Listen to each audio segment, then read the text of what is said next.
Hello and welcome to Roll Call. Roll Call. Thanks everybody for joining us tonight. We are going to be doing basically the session 0 for our Scavengers Part 2 campaign. Woo!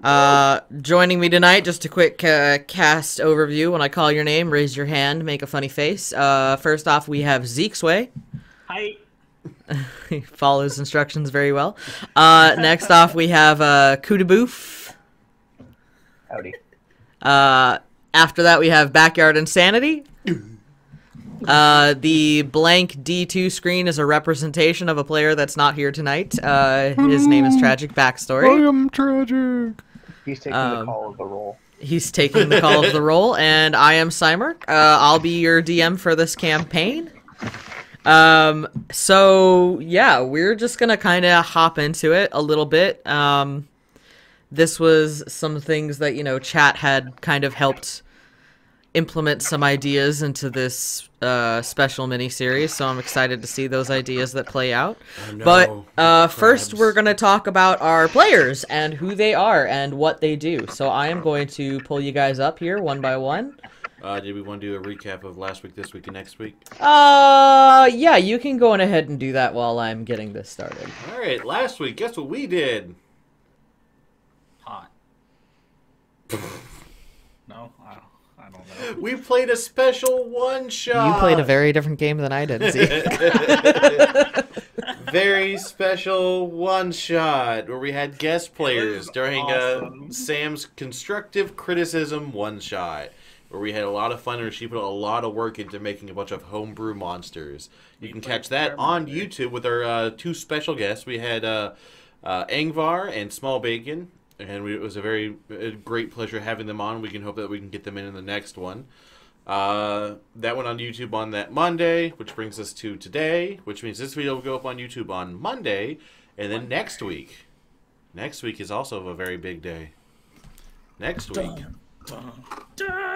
is the grand finale of Viva Las Vato. Hey, we gonna die. Yep. Oh, we gonna die. Which our Tragic Backstory, who is our other DM, he is running that. He's gonna kill us. So he probably will. It's fine. He probably will. And your healer's already given up, guys. We're off to a good start. All right. So first up on deck, to kind of review and go over, we are going to be starting with Lucas. Oh, me. I wasn't expecting me. Oh no. Yep, well, it's you. No. I'm just going to scroll down here and just make sure we are going to be doing XP-based progression. Oh, that's right. Crap. Oh yeah, I didn't set that in mind. That's all right. I'll change it when I get there. So tell us about Lucas. Why the name Lucas? Well, he's a Furbolg cleric, and Furbolgs don't usually don't deal with names that often. And they usually just get they usually just assign. It's kind of like Warforged, where they get just a name. They're just like, hey, we think this would be a good name for you, and that's kind of what he is. So, ironically, Zeke brought up what he thought our activity was last week. That was Lucas's activity on a general basis. It was all part of the plan. Lucas is a very mellow cleric who has a great sense of in touch with nature. He likes being in nature. He likes nature being in his lungs. So he enjoys imbibing in the sweet grass, yes, as it were. He enjoys sweetgrass. So he just got the name Lucas in one of his circles of some of the druids he had run across in some of the areas. Some certain incense burned in clerics, circles of clerics and druid, kind of like going back and forth between the two of them, the burning of incense, being one with nature, and in that they were just like, we think Lucas. They just like, you look like a Lucas, man. He was like, I look like a Lucas, man. I'm cool with that. You guys want to call me Lucas? I'm Lucas. I look forward to seeing how you're gonna play this character. Yeah, I'm very, very, very looking forward to this. So for Lucas, I see that for, you get the +2 to wisdom, +1 to strength. What did you settle on an age? Did you have an age? I know Lucas is, I made him older. So let's see. I wrote it down. I like the idea of him being like this old chill dude. Lucas is 420 years old. All right.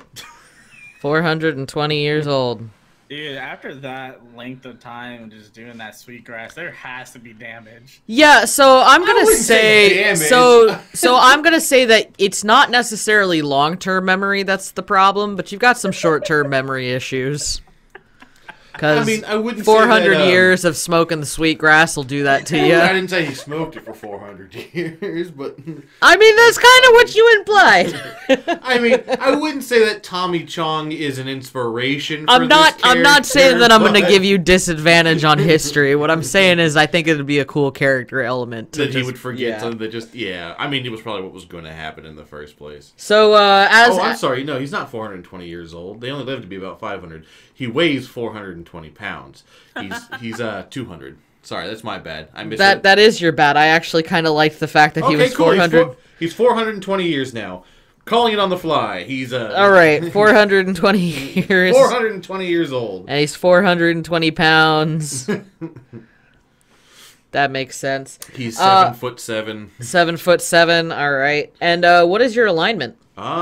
He is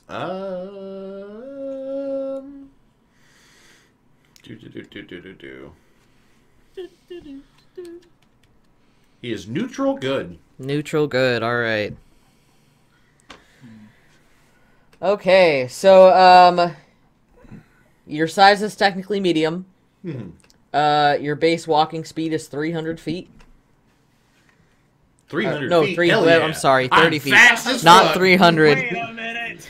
I thought I was doing sweetgrass, not speed. Yeah. You do get that furballed magic, so you can cast Detect Magic and Disguise Self using Wisdom as your spellcasting ability. You get that once per long or short rest. You get the Hidden Step, which means you can turn invisible until the start of your next turn, once per long or short rest. You can count as a size larger when determining your carrying capacity. You can communicate in a limited manner with beasts and plants. I hear And the screams of the sweetgrass. and you can speak, read, and write Common, Elvish, and Giant. Yeah, can you imagine you just start, smoking a bunch of sweetgrass and it's just screaming at you? Smoke me! You got it, bro. All right. That movie with the hot dog. That's how I picture it. Oh gosh, food fight. Yeah, that's how I picture this. Wait, that's what it was called? Food fight? Yeah, I think it was. Or With the talking hot dog and talking grocery store. All right, so you are a level 14 cleric. That I am. So you get your proficiencies, which it looks like you've chosen medicine and religion. I did. Solid choices for cleric. And your divine domain is nature. Yep. He's a naturey cleric. Again, inside the circles of both druid and clerics, he kind of just developed. He was like, I'm already connected to nature, man. Might as well worship the part of it. He worships. Was it Eldath? Eldath. Eldath, I think is her name. Yep, that tracks. If I remember that correctly. Is she the sweet grass goddess? No, she is a goddess of like peace and nature and light and life and Yeah, Lucas is very much of the idea of he'd rather solve problems with words and not violence. He feels that there should be peace rather than fighting. should not be a problem in a campaign that's mostly violence.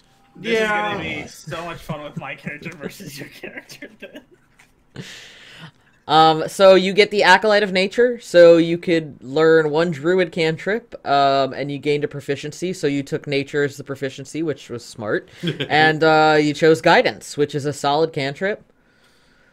Let's see, you can also charm animals and plants using your channel divinity. So, you're going to be hitting on all that sweetgrass. Smooth talking it. You can destroy undead. You can dampen the elements. So when a creature within 30 feet of you takes acid, cold, fire, lightning, or thunder, you can use your reaction to grant resistance. Ooh, so that's pretty good. It's just for that. It's just for that instance of damage, though. You get your divine strike, your divine intervention. So yeah, you're off to a good start. It's divine. Let's take a look at your spell list here. I know I need to still work on some of my spells. Spells are not my strong suit. Well, clerics get the benefit of having all of their spell list. So it's really just about preparing your spells. So yeah, this is what I currently have prepared. So you get guidance, mending, sacred flame, spare the dying, toll the dead, solid cantrips, animal friendship, cure wounds, detect magic, guiding bolts, healing word, speak with animals, aid, bark skin, calm emotions, lesser restoration, prayer of healing, spike growth, going for the meat grinder there. Spiritual weapon. Let's talk about your spiritual weapon. What form would your spiritual... I know Nani's spiritual weapon takes the form of a first aid kit. Right. I had thought about making it a big pipe. Like a big wooden pipe. I was thinking. A big wooden pipe? I didn't want to say it, but that is exactly what I was thinking. You don't just want a full-on sweetgrass leaf? Just a big leaf. My thought was having it a big pipe, because that's how primarily he would do his. He'd have like that big Gandalf pipe kind of looking thing. And Gotcha. That's how he would primarily enjoy his sweetgrass. And I just imagine that this is something that he would just like flip upside down and like bonk people with the heavy back end of it. Yeah. I support this wholeheartedly. That's exactly how I pictured it. Alright, so I've got that marked down. You're using a pipe as your spiritual weapon. Dispel magic, mass healing word, plant growth, spirit guardians, wind wall, banishment, divination, dominate beast, grasping vine, guardian of faith, greater restoration, insect plague, mass cure wounds, tree stride is a good one. Heal and regenerate as your 7th level. Right. As you can tell, he leans much more into the healing. And I think to some degree this is to do with when we did Scavengers 1, our healer was a sorcerer. And I would say Brandon did a good job as being a healing sorcerer in the best he can. But I think that to some degree it's like, we kind of need a cleric. We kind of need someone who heals in this combat-based situation. So I was like, all right, he's... so when he's thinking of, like... Yeah, he'll fit kind of weird in this world, but he's just like... He's seen probably so much over the years, which is why he's so, like... He's like, I'm just tired of fighting, man. Yeah. I just want to chill. But like when he's enlisted in this kind of situation, he's like, you know what? These guys... They're chill. They're my guys. I'm going to make sure that we can get back home and have a good time. This is going to be weirdest for me because you're my husband. So hearing you talk like that for a full, I'm fairly, 12-week campaign is just going to be I'm playing a pothead. Really difficult. All right, so let's take a look at your ability scores here. You had a pretty decent stat set. Yes, I was very 10, fortunate. 12, 13, 15, 16, and 17. Mm-hmm. And then with your modifiers and your ASIs, we've got a 19 in strength, a 13 in dex, 18 in con, 10 in intelligence, 20 in wisdom, and a charisma of 12. Yeah, I got no negative modifiers, so I was very fortunate. That's a pretty solid set right there. Yeah. I mean, he's 420 years old. He should be pretty wise at this point. Yeah. No, it seems like you got that filled out pretty good. You went with a hermit background. Yeah, I mean, with the way furbolgs are in the most part, they tend to be pretty seclusive in the woods in the first place, so that kind of made sense. Yeah, I imagine the more sweetgrass you smoked, you know, it probably started out with that one guy who was just dealing like it. And someone then who stumbled into the woods. Yeah, and then you just started making friends through there, like, and that's how you got out of your hermitage. It's yeah, just exactly. through sweetgrass. I smoked my way out of the woods. But you have friends, but they're all dealers, like, or just someone that I've smoked with at some point. So I will make sure that in this town, there's a couple of connections I have. There's some hookups you got. So with the hermit, you got survival and animal handling. Yes. You're also proficient with the herbalism kit, which, boy, does that make sense. You can tell I thought some of this. Yeah, no, you definitely did, and I appreciate it. And then the language of Sylvan. Yes. If you want to kind of describe generally what your character looks like outside of the height, weight, but like, there's anything in particular. I mean, so yeah, he's pretty high up. He's got he's got like this like dirty blonde hair that's usually up in a messy bun when it's not under his he's got kind of almost like a pith helmet kind of thing. It's like a standard helmet, but it's a pith helmet. You can see it kind of in the picture that I have on D&D Beyond. I found one that I'm like, this is just funny.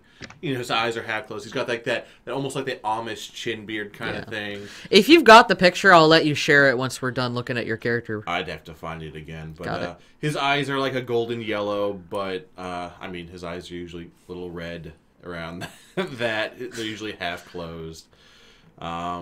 Yeah, I don't know if you guys can see the little... Yeah, and that was a huge inspiration around it. I was like, I saw that, I was like, oh my gosh, it's too good of a picture of him. He definitely looks like a sweetgrass head. It doesn't... I mean, a lot of his armor is, you know, if you were to pat it, it would have a little bit of, like, dust and stuff. Because he's still very much a nature cleric. He's not like that almost, like, holy or paladin kind of era. He's still kind of just, like... The dirt makes him more connected to whatever he's wearing. I think he's got scale mail on. Some of the scales like, covered in dirt all the time. I wouldn't say he's filthy, but he doesn't take time to like polish his armor. Okay. Like whatever like dirt or blood or whatever gets on there, he might like try to like kind of like just loosely brush it off. But it's the earth connecting with his body. It's like, hey man, the earth wanted me to be a little bit more dark today, so I got a little of this dirt and stuff on there.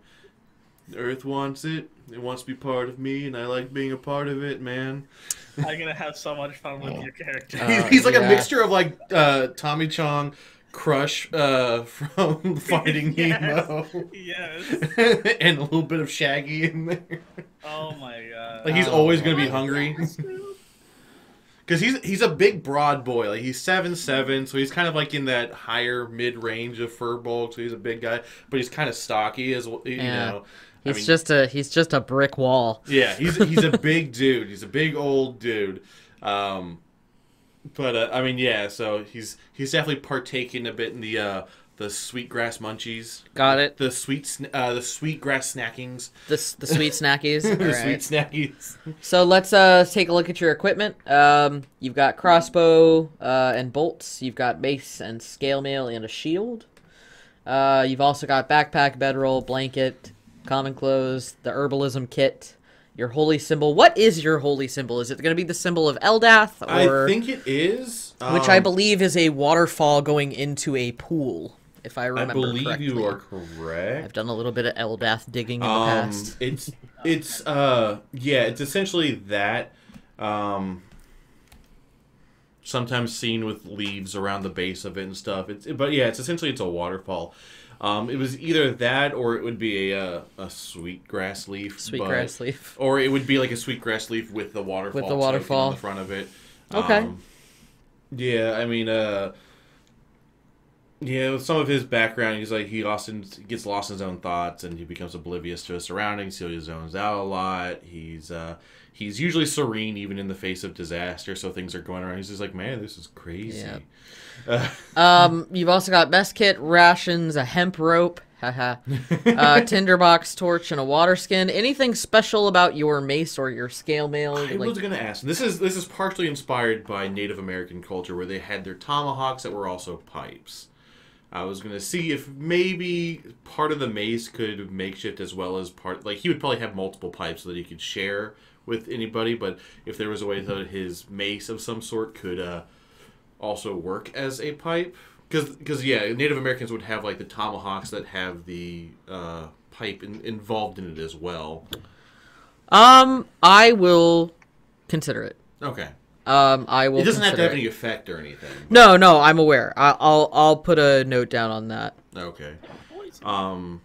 I was trying to think of a good way to make his mace not look like a straight up like normal, ball with spikes mace. I'm open to suggestions with that. I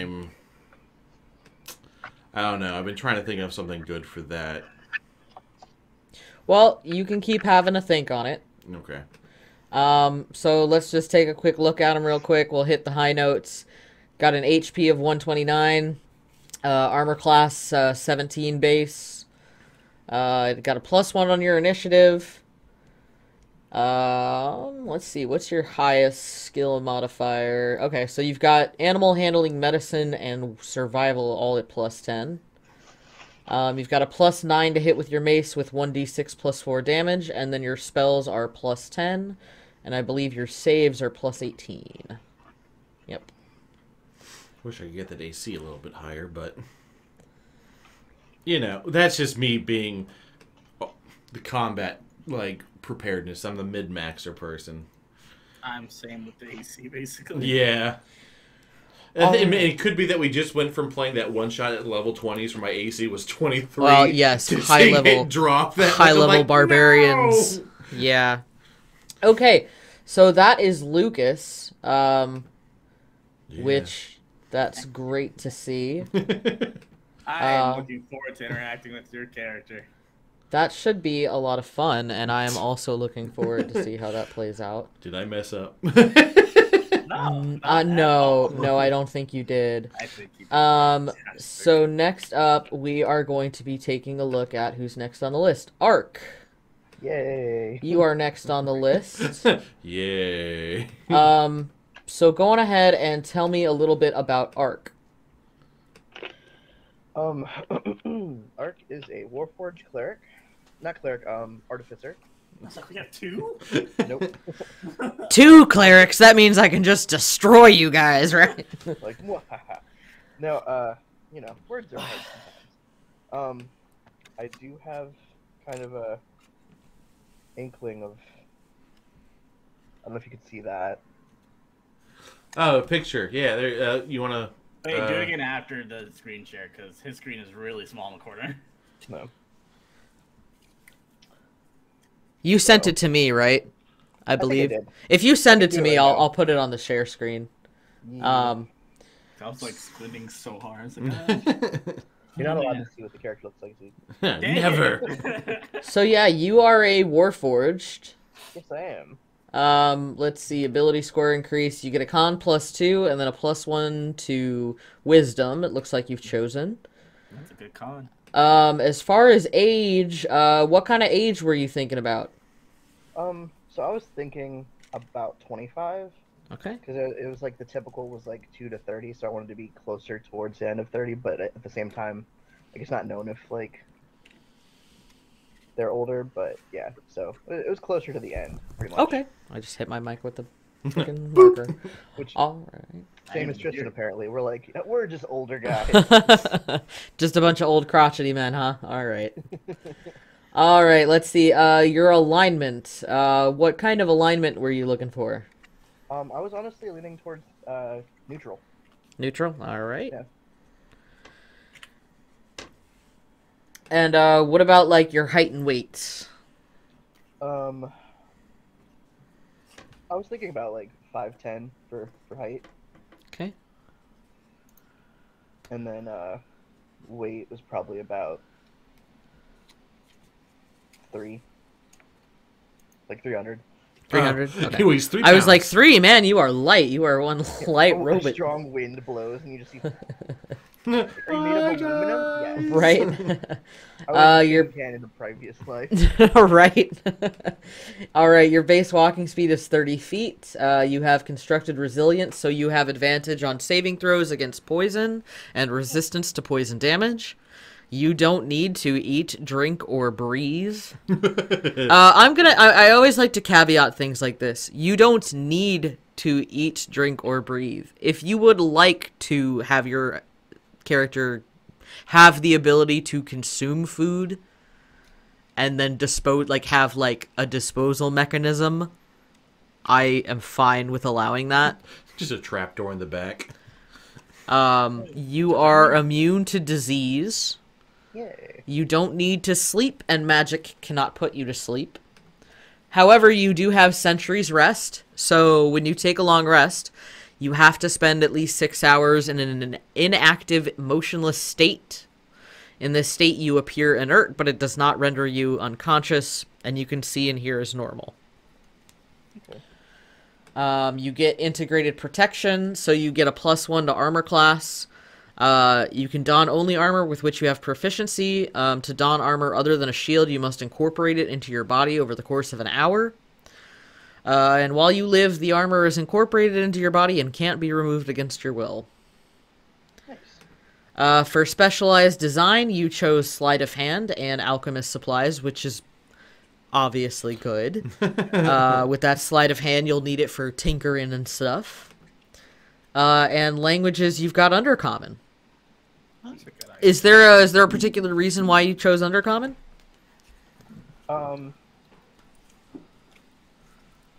I was just thinking with it being like Scavengers Part 2 and just like kind of like underground type things, like be like I'm not entirely sure of like my background would be like, oh, underground for a little bit, used for XYZ. Okay.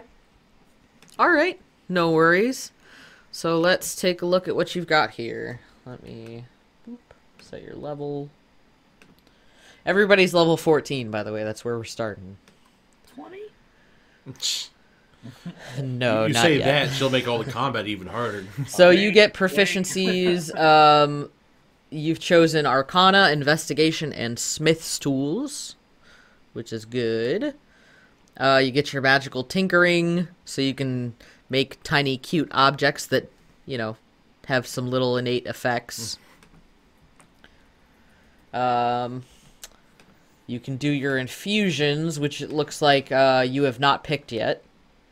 That one was just because I've never played an Artificer before, and I was looking into them, and I was just like, so many choices. Right? Yeah, there are a lot of choices with Artificers as far as their infusions.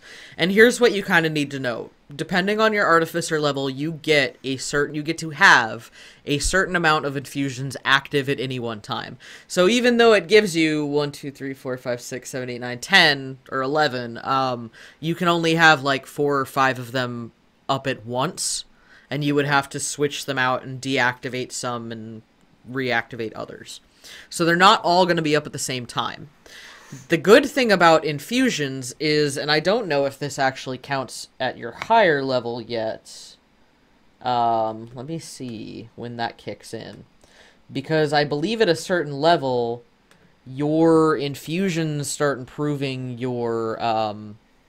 your attunements improve your... Constitution. So you will get a +1 for every item that you are attuned to your Constitution saving modifier. So you almost want to have as many like attunable infusions as you can.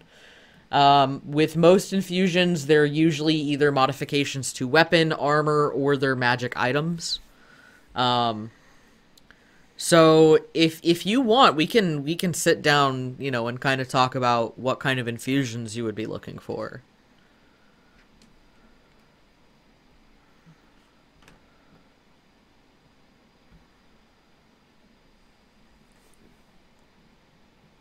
Okay. Did you mean that like right now, or did you mean that like? If you want, we can go over that right now. Yeah. Sure. Okay. So the first one is Arcane Propulsion Armor. It gives you a walking speed increase. It gives you gauntlets. And when you use these gauntlets, they deal 1d8 force damage. They can't be removed against your will. There is Armor of Magical Strength. It has 6 charges.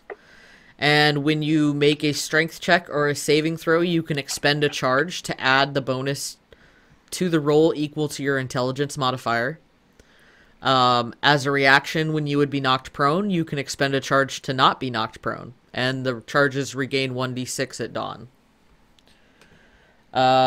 The Armor of Tools, which is a UA. Basically, you can integrate your artisan's tools or thieves' tools into your armor. You can only have one integrated at a time, but you can add your intelligence modifier to any ability check that you make with the integrated tool. So, for example, if you were using your thieves' tools to pick a lock, you could, theoretically, because you're proficient with thieves' tools, you could add your proficiency bonus and your intelligence modifier to that check. Boots of the Winding Path. This is a replicant magic item, so you can teleport up to 15 feet as a bonus action to an unoccupied space that you can see. but you have to have occupied that space at some point during the current turn. So let's say you start your current turn, move 30 feet, and then, you know, hit something, and then as your bonus action, you'd bamf back 15 feet. Okay. Enhanced Arcane Focus, basically what this is doing is when you cast your spells, it's giving you bonus to attack rolls. You are over 10th level, so it would be a +2 to your attack rolls with spells. Enhanced Defense, you get a +1 bonus to armor class, or to a shield when you're infused with it. At 10th level, it's +2, so you'd get a +2. Enhanced Weapon, once again, it gives a +2 bonus to attack and damage rolls made with this weapon. Helm of Awareness, you have advantage on initiative rolls, and you can't be surprised provided that you aren't incapacitated. A Homunculus Servant. Basically, you can create a little homunculus that does things for you. It's friendly to you. It obeys your commands. It has its own stat block, which uses your proficiency bonus. And it can share your count initiative, taking turns immediately after you. It can move and use its reaction on its own, but the only action it takes on its turn is the dodge action, unless you take a bonus action to command it to do something. And it regains 2d6 hit points if you mend it. Mind Sharpener. So when the creature fails a Constitution saving throw to maintain concentration on the spell, it can instead use its reaction to succeed, expending 1 charge. Radiant Weapon, you get a +1 bonus to attack and damage, and you can take a bonus action to cause it to shed bright light in a 30-foot radius. It has 4 charges, and as a reaction after being hit by an attack, you can expend a charge to cause the attacker to be blinded if they fail a con saving throw. Repeating Shot, so this would be, you know, anything that's got the, you know, like crossbow or a gun. You get a +1 bonus to attack and damage rolls and ignores loading properties. It produces its own ammunition automatically, and it's magic ammunition. I have a question with Artificer. Yep. Can he do, like, the infusions for teammates? So for I think some of them, yes. Like let me double check on that. Okay. You can replicate magic item. There is a whole list of magic items that you can replicate at different levels. There is a lot of them. I am not going to go through all of those. Yeah. But if you look through that list and you see something that's interesting, you can pick it and replicate it. Repulsion Shield, you get a +1 to armor class, and it has charges while holding it. You can use a reaction immediately after being hit by a melee attack to expend a charge and push the attacker 15 feet away. Resistant Armor, so you can choose a resistance when you infuse the item, whether that's acid, cold, force, lightning, or necrotic. But once you choose that type, it stays that type. You can have a returning weapon, so if you were to throw a dagger, you can make it return to you. And a spell refueling ring. So when you wear this spell, you can recover 1 expended spell slot as an action. The spell slot can be of 3rd level or lower. Once used, you can't use it again until next dawn. Okay. So there are many different options. I'm not sure if there are any that sound good to you. Yeah, there are a few. Okay. So if you want to, you know, take a moment to, you know, go through that, you can do that while we talk about Zeke's character. I'll let you do that. But let's see. So moving on to your Artificer Specialist, you are an Artillerist. Yes. So you make the Boom. big booms. Go Yes, kaboom. I wanted to play something kind of different than the characters I normally play. So yeah, I was like, boom. Let me take a look at your infusions here real quick.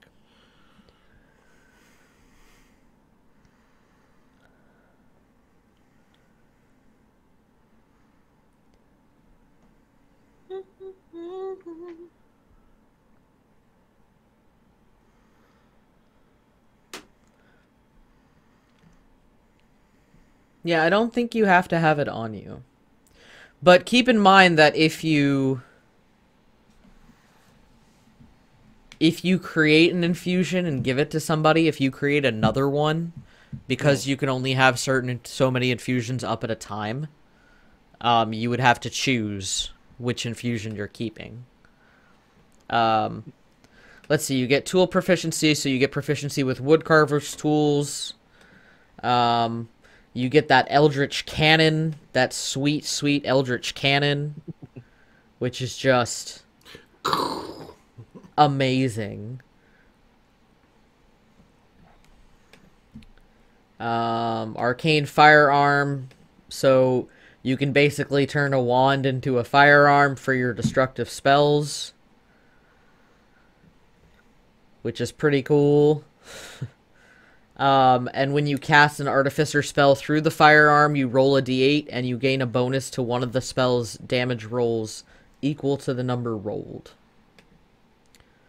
Flash of Genius. So when you or another creature you can see within 30 feet of you makes an ability check or a saving throw, you can use your reaction to add your intelligence modifier to the roll. You can do that once per long rest. Oh, actually, you can do that a number of times equal to your intelligence modifier per long rest. You get the explosive cannon, so your cannon's damage increases, and you can command your cannon to self-destruct. You get a spell storing item, so hey, that's good, because you are a spellcaster. And you have magic item savant, so you can attune up to 5 magic items at once, and you ignore all class, race, spell, and level requirements on attuning to or using a magic item. Nice. So if it says to attune, you have to be a warlock, you can be like, haha, joke's on you. I don't. You can just ignore that. Have you picked spells or looked at anything like that? No, I can go ahead and do that when I do the Okay. the attunements. You also prepare your spells, so you get your full spell list, and after every long rest, you can choose your spells for the day, except for your cantrips. Your cantrips are always there. So keep that in mind. If you start getting like a little overwhelmed by the amount of spells you have to choose from, just remember that you can re-prepare them every day. You know your whole list. Before I forget, the way I named Arc is from an arc of electricity. Nice. That sounds about right. Alright. So I know that we have not put in stats for you yet. But you said you had them, correct? Yeah, I had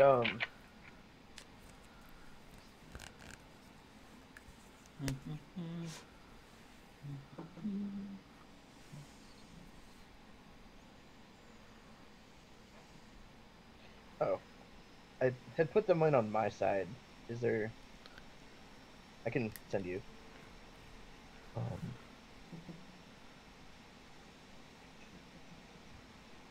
Or I can just tell you. So it was a 14, 11, a 15, a 13, a 16, and a 10. Okay, hold on. 14, 11... 15, 13, 16, and 10. Okay, and I'm assuming you didn't put them in that order that I just threw them in on, but... I put them as 14 strength, 11 dex. Actually, yeah, no, it's in that order. Okay, so 15 con, 13 intelligence, 16 wisdom, and 10 charisma? Yeah. Okay. Which is totally cool. You do use intelligence for spellcasting. I'm pretty sure. So if you're cool with having a lower intelligence, that's totally fine with me.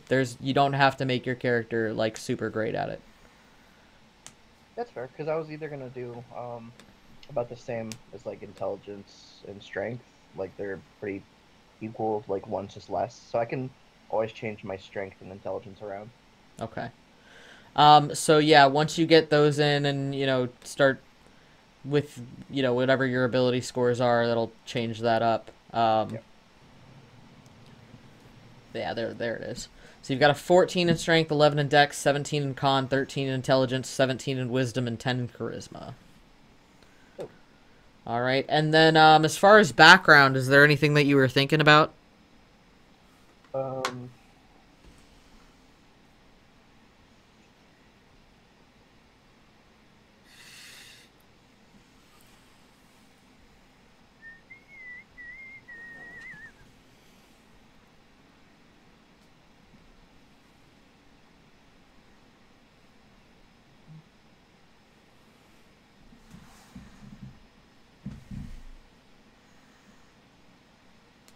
Nothing really came up, like, as I was looking through them. I was just like, eh.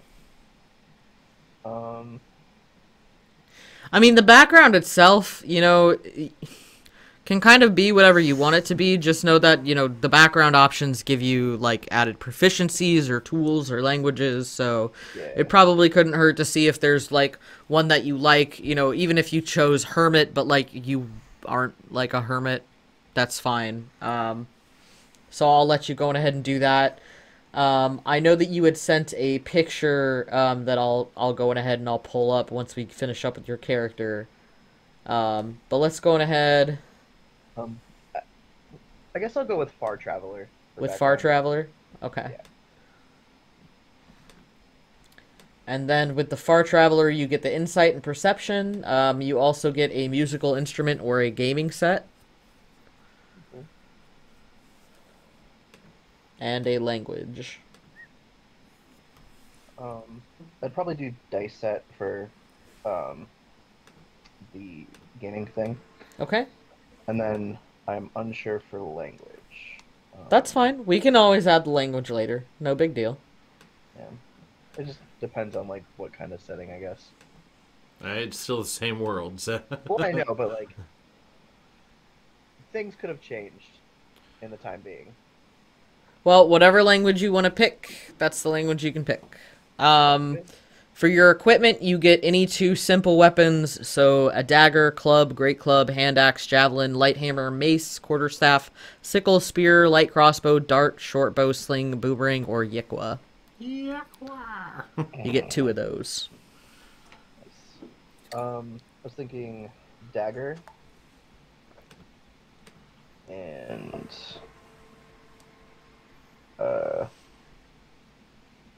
sling. A sling? Yeah. Alright. You also get a light crossbow and 20 bolts. You can choose between studded leather armor or scale mail.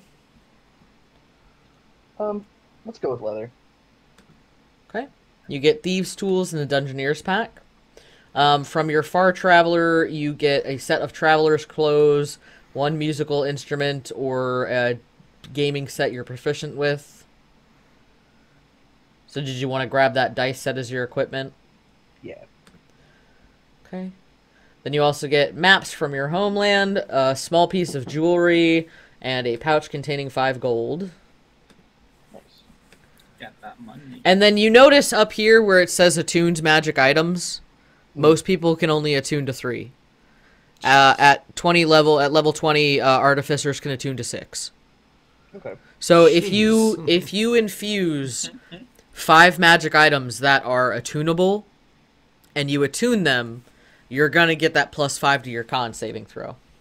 He's just gonna look like super shiny and glowy from all the new armor and stuff like that. Right. Okay, so let's take a look at you. You're like, are you just putting off a faint hum? Don't worry about it. Don't worry about me. So you have 143 hit points. Your current armor class is 11, but you do have infusions that can help with that.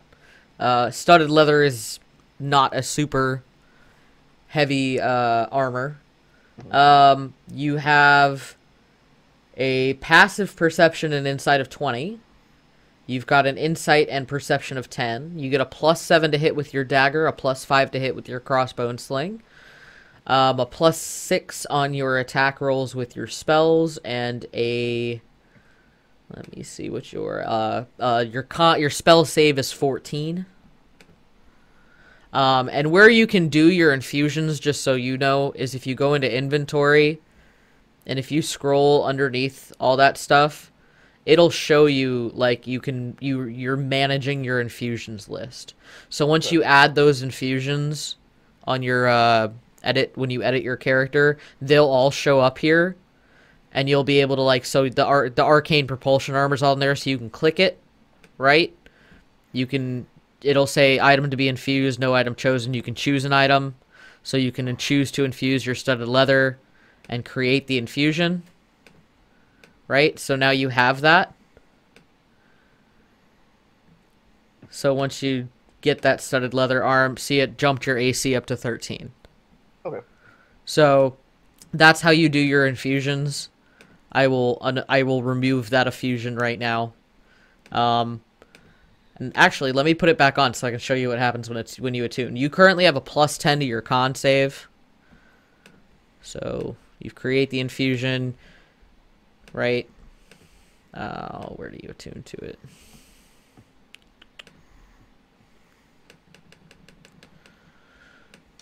Here. So then you attune to it. Oh, that should pop up your con. I don't know why it doesn't. Or maybe you're not at that high enough level. I know it's somewhere around there. And we're going to level 16. So let me look at that real quick.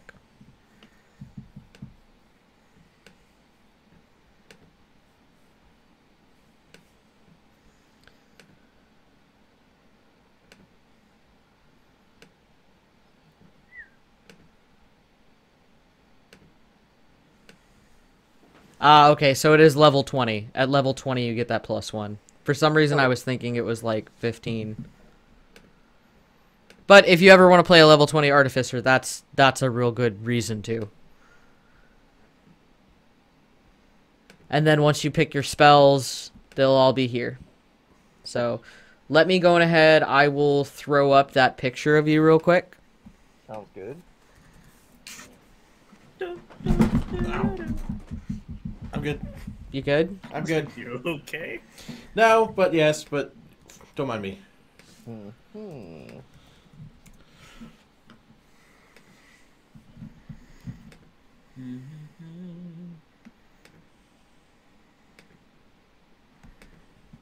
So there is Arc.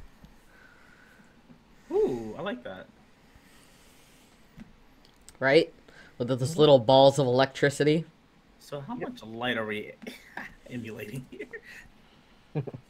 Not as much as it seems like right there. Like right there, it makes it seem it's like hella bright. It's kind of more just kind of like, you know, those balls that you can touch, like the. Oh yeah, gotcha. Like that kind of thing, but like more That's like a cool. bluey. I might just keep poking you with that then. All right, so next up on our list is going to be Shiro Tetsu. Yeah. So tell me a little bit about Shiro Tetsu. So Shiro Tetsu, when he was young, he was training to be a samurai warrior. There was a war going on. I would guess I'm not sure if it'd be country or village in this, world, but in that area. And he basically worked his way up throughout the war to being the right-hand commander of the lord of that time. But then as he became the right-hand man, shortly after, there was a peace treaty and all the commotion calmed down. So he decides to go and travel to become a mercenary / hired hand because he really likes fighting. He found that he loves to fight during that. So that's Shiro. That's why I was like, oh, it's gonna be entertaining between Tristan's character and my character. Yeah, War, yeah, it definitely is gonna be entertaining. War, peace. I just like to fight. It for sure will. So it looks like for Shiro, you are a Kalashtar. Yes. So you get the ability score increase. You get a +2 to Wisdom and a +1 to Charisma. You get the Dual Mind, so you have advantage on all Wisdom saving throws. You get a Mental Discipline, so you're resistant to psychic damage. You get a Mind Link, so you can speak telepathically to any creature you can see, provided they're within a number of feet of you equal to 10 times your level. So at level 14, as long as one person's within 140 feet of you, you can telepathically talk to them. You don't need to share a language with the creature, but the creature must be able to understand at least one language.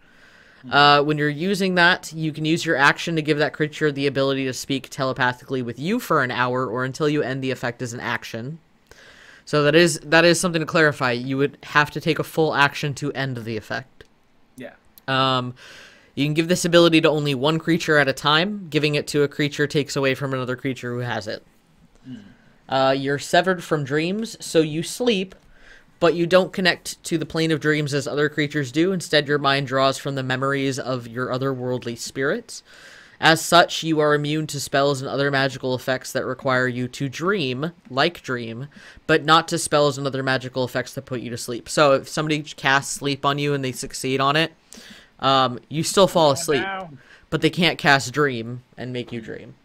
I didn't know that was a spell until I was reading that. Yep. And then you chose Elvish for your language. Any particular reason? Just because every character that I've ever go with the Japanese style, it's usually Elvish is like the language that's kind of similar to Japanese. So I was like, I guess I'll go with that. Because I had no other reason why to pick any other language. I was like, might as well. Okay.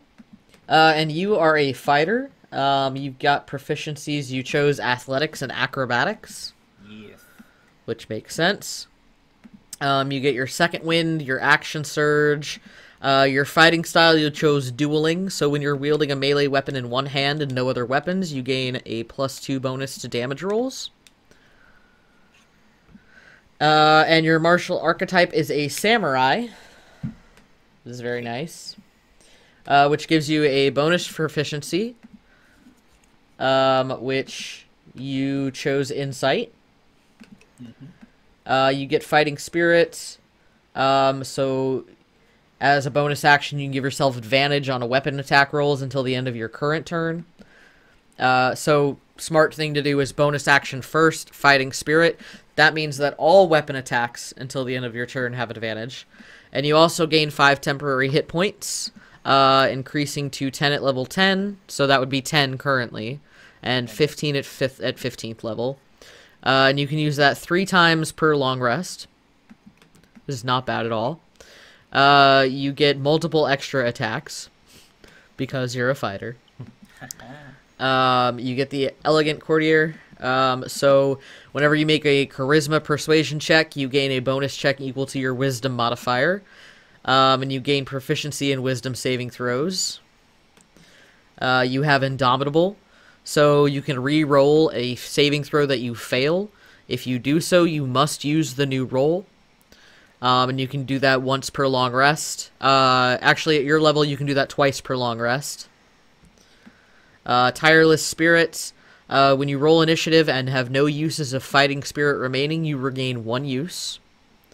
And I think you have 3 attacks at your level. Yeah, I do. I believe that that's correct. Yes, you do not have spells, so good for you. I don't. No spells for you. No spells for you. I be slashing. And let's take a look at your ability scores. Your flat scores are 16, 15, 15, 14, 13, and 9. With your modifiers, you have a 19 in strength, 18 in dex, 17 in con, 14 in intelligence, 15 in wisdom, and 10 in charisma. Yeah. I can tell that this is going to be a low charisma group. Hey, we may not be super attractive, but we're moderate. No, it's good. So as a DM, when I say things like that, it's not a knock. It's something that I need to keep in mind as a DM, because if I want to challenge you guys, then it would make it more challenging for you to involve things that involved charisma checks or spells that required charisma saving throws. So it's not a knock. That's just me making a mental note. I'm gonna find a charisma mask. We ain't purty, we are efficient. That's very true, Tragic. Alright, so let's see. You put your background as a soldier. Makes a lot of sense for what you told me. Yeah. You have Intimidation and Stealth, and you chose a Dragon Chest set. Yeah, I was trying to mimic like a Paicho set. Okay, we can call it a Paicho set if you'd Yeah. like to. We can say that that's what like, that is. Just keep with the static of it. Cool. Would you like to tell me a little bit about what you look like, as far as like height, weight, age?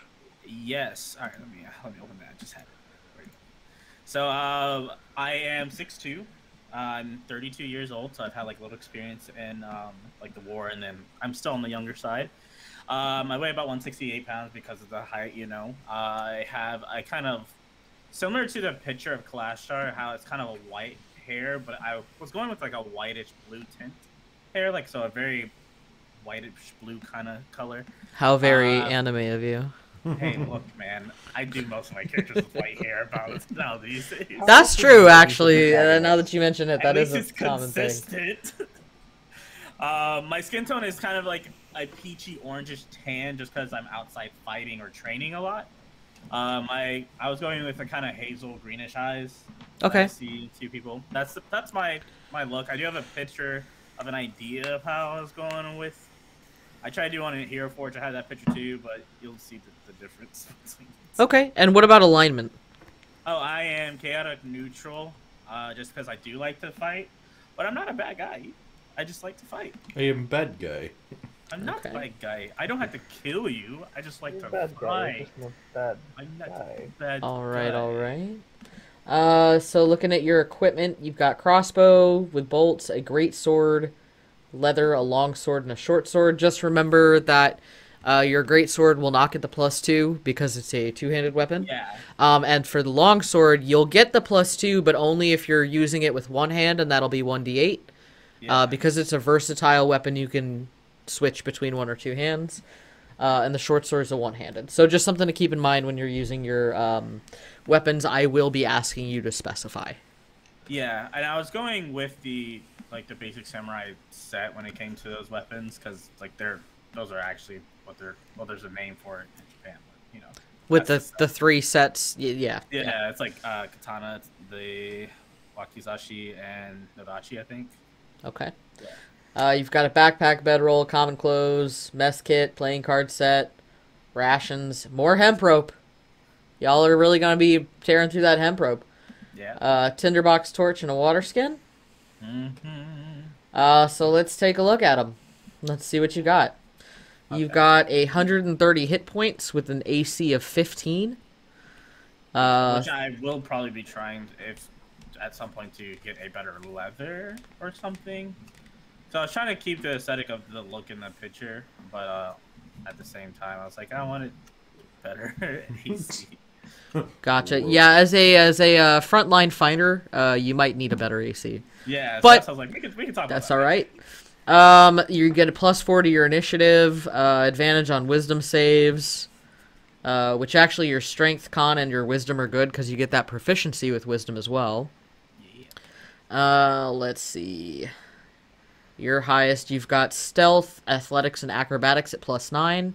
You get a +9 to hit, with either 1d8 +4, 2d6 +4, 1d8 +6, and 1d6 +6.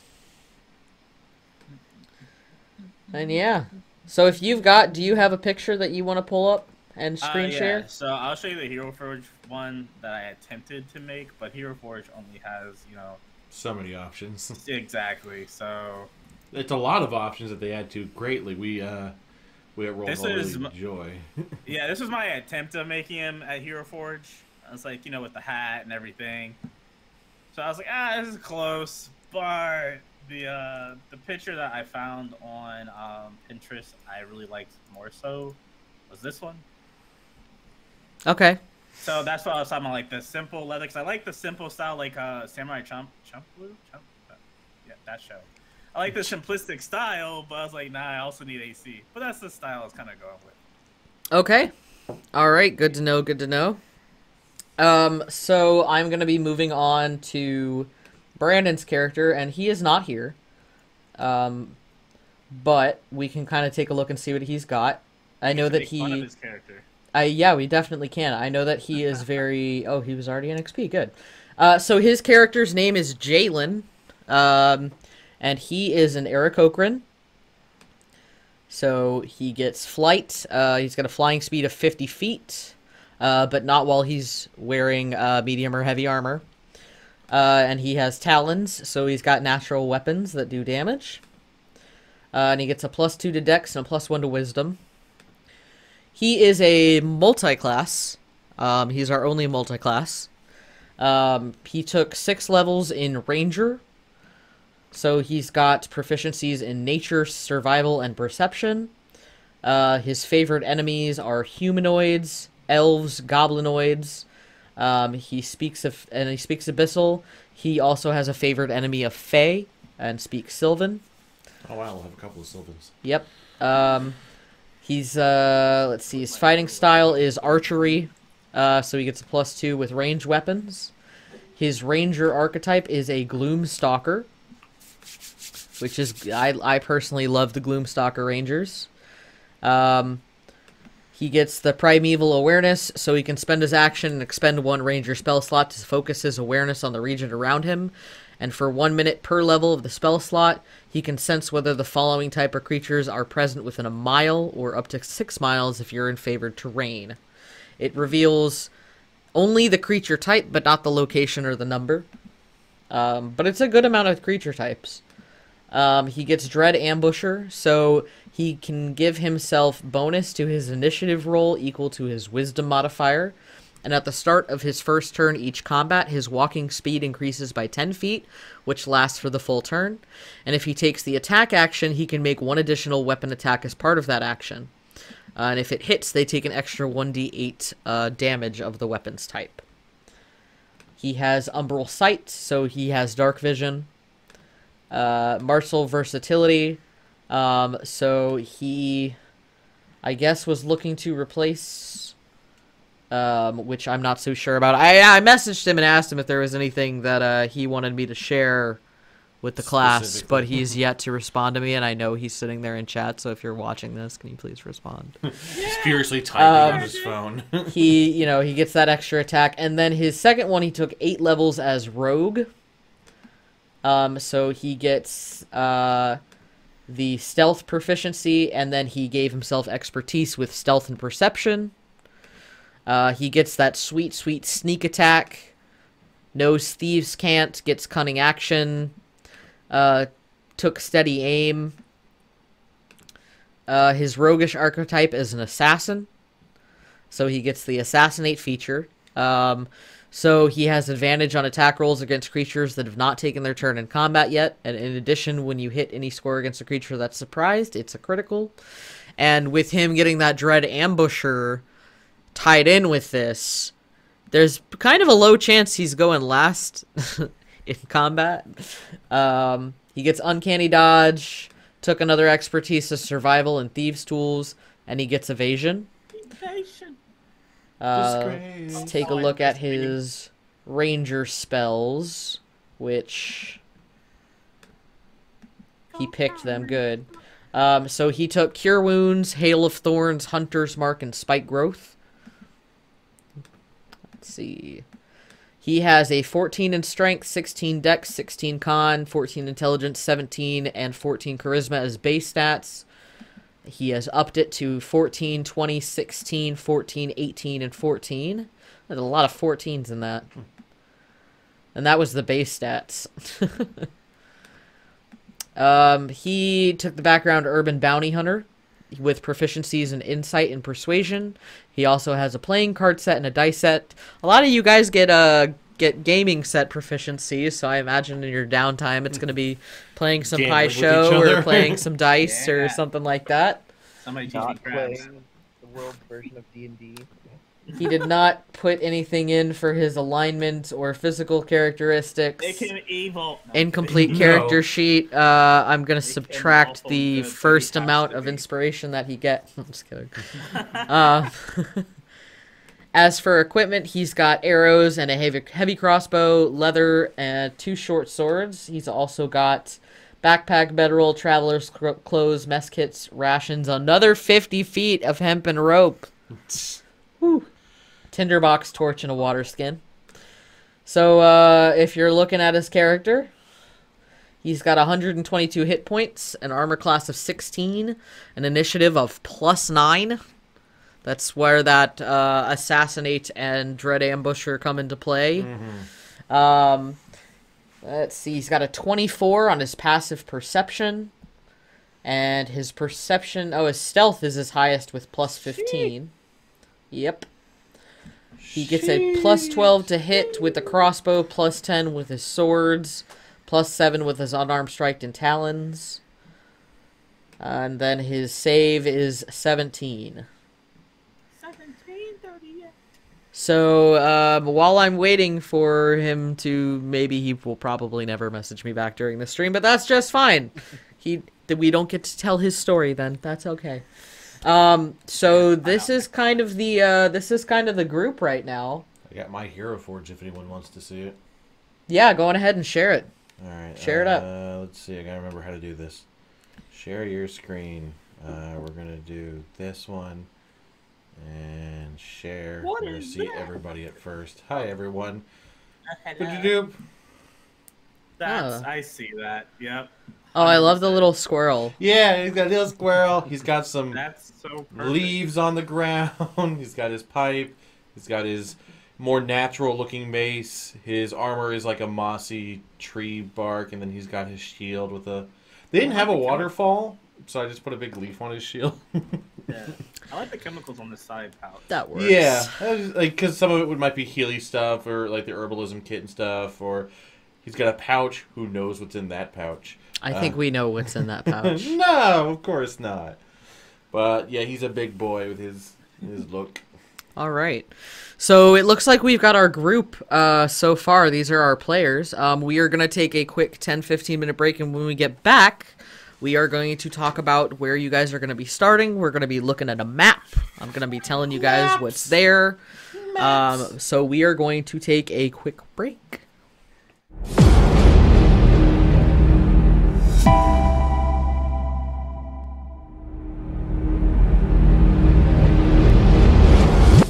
And we are back.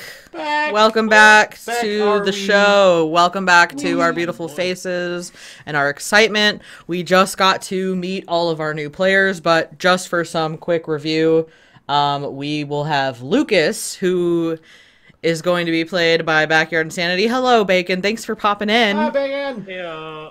And Lucas is our sweetgrass smoking furbolg cleric. Who worships or follows the goddess Eldath. We have Ark, who is going to be played by Kudaboof. And Ark is our artificer, our what is it, artillerist. Mm-hmm. So he's got the big old boom boom guns. And then we have Shiro Tetsu, who's going to be played by Zeak, who is our Kalashtar Samurai. So he gets that sweet, sweet attack.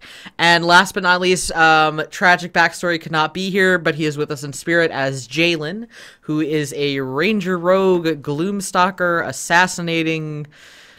Eric Cochran. I don't remember what kind of Eric Cochran he said he was going to be, but... That's okay. He burb. So that is our group. He's a burb. He is a DM's burb. gonna kill him. He is a burb. Right out the gate, like, hello, I am burb, and Sam's like, and you get hit by meteor storm. Cleric of Doom. No, he's a cleric of smoking the ganj. Posture check, everybody. Get your posture on. And a table hydrate. Oh, and I meant to grab more water during break, and I totally didn't. I'm totally drinking something right now. I'm drinking my nondescript I didn't green forget juice. a cup at all. You're Delicious. nondescript. Everybody chug. Mm. I'm gonna mark it that I always owe Bacon a table hydrate. Thanks for the host, Zeek's Way. Wherever you are, whoever you are. That's crazy, right? That dude sounds amazing. Nondescript green juice. You're a peacock. Okay, so Tragic is a peacock, Eric Cochran. You distract people Which is with your very feathers? interesting as a Gloomstalker rogue. Wait, are you a male or a female peacock? questions. Well, I guess he's... yeah, I should have asked pronouns for everybody. He, she. He. Or no, sorry. He, him. Sorry. He, him. Him. He, him. He said he, she. I started going down the list of all pronouns. I was like, that's not what we're I saw it doing. happening. I was like, I mean, Hey, there are people that actually do have he and she as their Yeah, you're pronouns. absolutely That's- right. My brain was Totally going do down the list of them and then going like it was a multiple choice question, going, which one? Oh wait, no, stop it. He, it's he, him. That's mine. I just saw you keep going. I was like, this is entertaining. Like I have all the pronouns. I would say he, him, they. So like, Okay. interchangeable. Gotcha. As the DM, I am DM/Swamp Hag. Slash your highness, slash... Yes, D2 is my sharing screen, which actually I will show you exactly what that's for, as I am going to be pulling up what the map is. So this is the map of the town that you guys are in. This is where you guys will be spending a majority of the campaign. I will be sending all the players a copy of this. Yay! You guys will also get a copy of the key, but I am going to go over it briefly. And yes, I'm aware you can see a little bit of my Gmail in the background. Scandalous. Hark, I have an actual name and Gmail account. So as for the map, I'm going to go over the key and just kind of tell you a little bit of what you guys know. So, let's see here. If you look up here at number 1, that is a bakery called Divine Delights. They do bakery, desserts, and sweets run by Valerie, who you guys know is an Aasimar cleric, and you do know that she serves the god Dionysus. Why? Because nothing goes better with wine than, like, you know, something sweet. And then we're going to shift over to number 2, which is down over here. I don't know if you can actually see my little mouse. So number 2 is the Running Fox Tavern. It is a standard tavern selling ales, stouts, and other imported/domestic beers. They also serve liquor and a line of non-alcoholic craft sodas. It is run by a half-orc woman named Laura Lee. You guys don't have to write this all down. You will have a key. As soon as I find number 3, which is right here, this is the Copper General, a general non-magic supply shop, which you guys know is run by a hobgoblin named Nate. It's a Dollar General. It's a Dollar General, but instead it's a Copper General. Oh, I love it. I just caught that. Right. I feel so slow. It was either that or it was the Copper Dragon who gives you, like, cart insurance. That's true. It's called a General, saves some time. Down over here in this tiny little circle here, number 4, that is Pog's Chain. And that is an armory run by a goblin named Pog. Up here at number 5, that is Pog's Stabs, which is a weapon shop also run by the goblin named Pog. If we look over to number 6, which is right here, this is Composted Components. It's a spell component shop and recycling center run by a Galapagos giant turtle named Huey. Huey will actually be one of your contacts. Oh, one of mine? Yes, so he is going to be one of your contacts. Huey. I'm gonna write that down in my notes. What? One of his sweetgrass dealers. Notes. Alright, let me just get that down. I'll give you a minute. That's alright. I gotta find my next number anyway. Alright, you said it was Huey, who was a turtle. Yep. Who, what was it that he runs? He runs the Composted Components, which is a spell component shop and a recycling center. Runs 7th in the top right. Thank you. There it is. No okay. problem. It's so some of them are so small that I have issues. I was like, huh. Let me know when you're ready and I'll continue on. Sorry, he runs the compensates now. Components, please. Soon the group will also have a skeleton key as everyone in town will be dead. Bacon, ye of little faith. What was the number of that one? That was number 6. Yep. And he is a sweetgrass contact. Yep.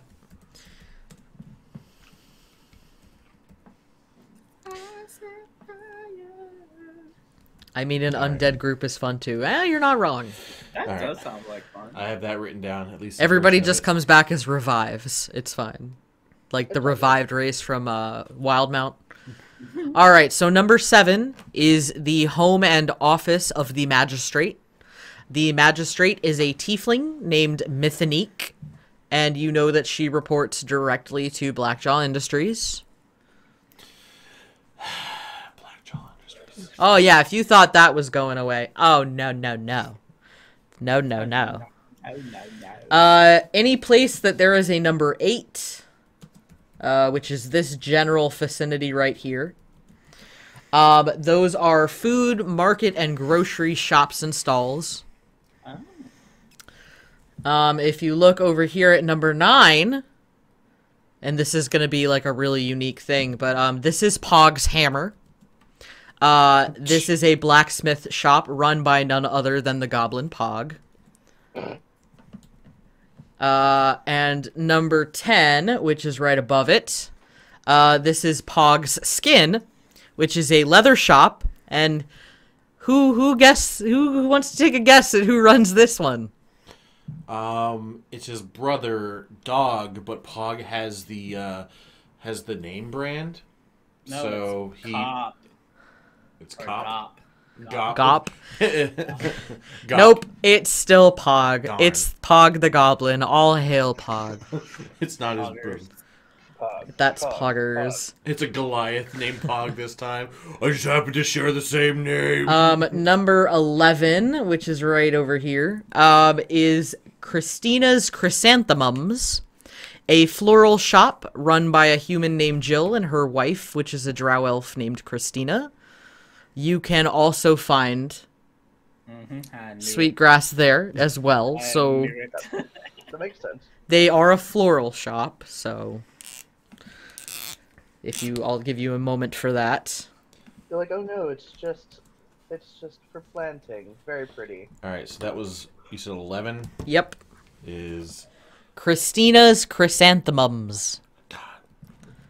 Let me know if you need spell check. Revived from being melted by acid. Why are they being melted by acid? I'm curious. Because we've been talking about sweetgrass, not acid. Can you spell the second word? CRYSANTHEMUM''S.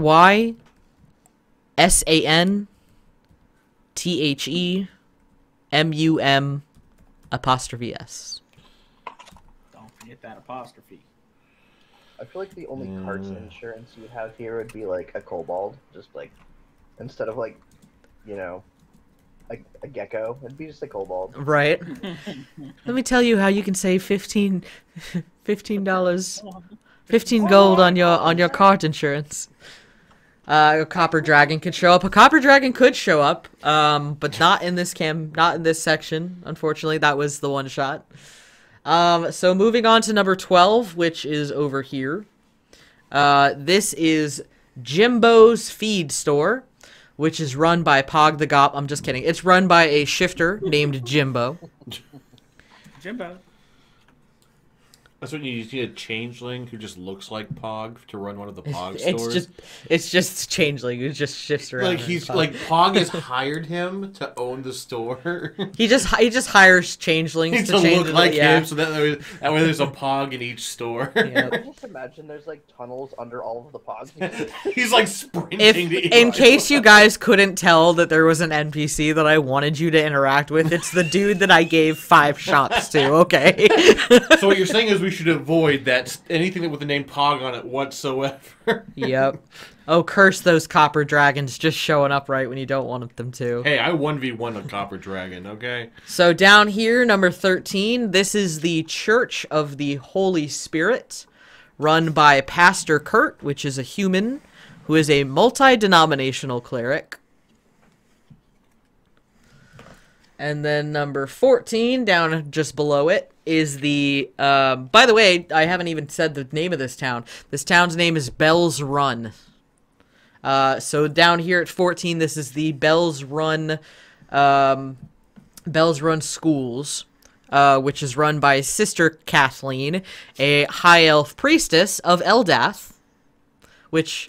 I made before I knew that you were going. Hey! You know, I like using Eldath in campaigns for various things.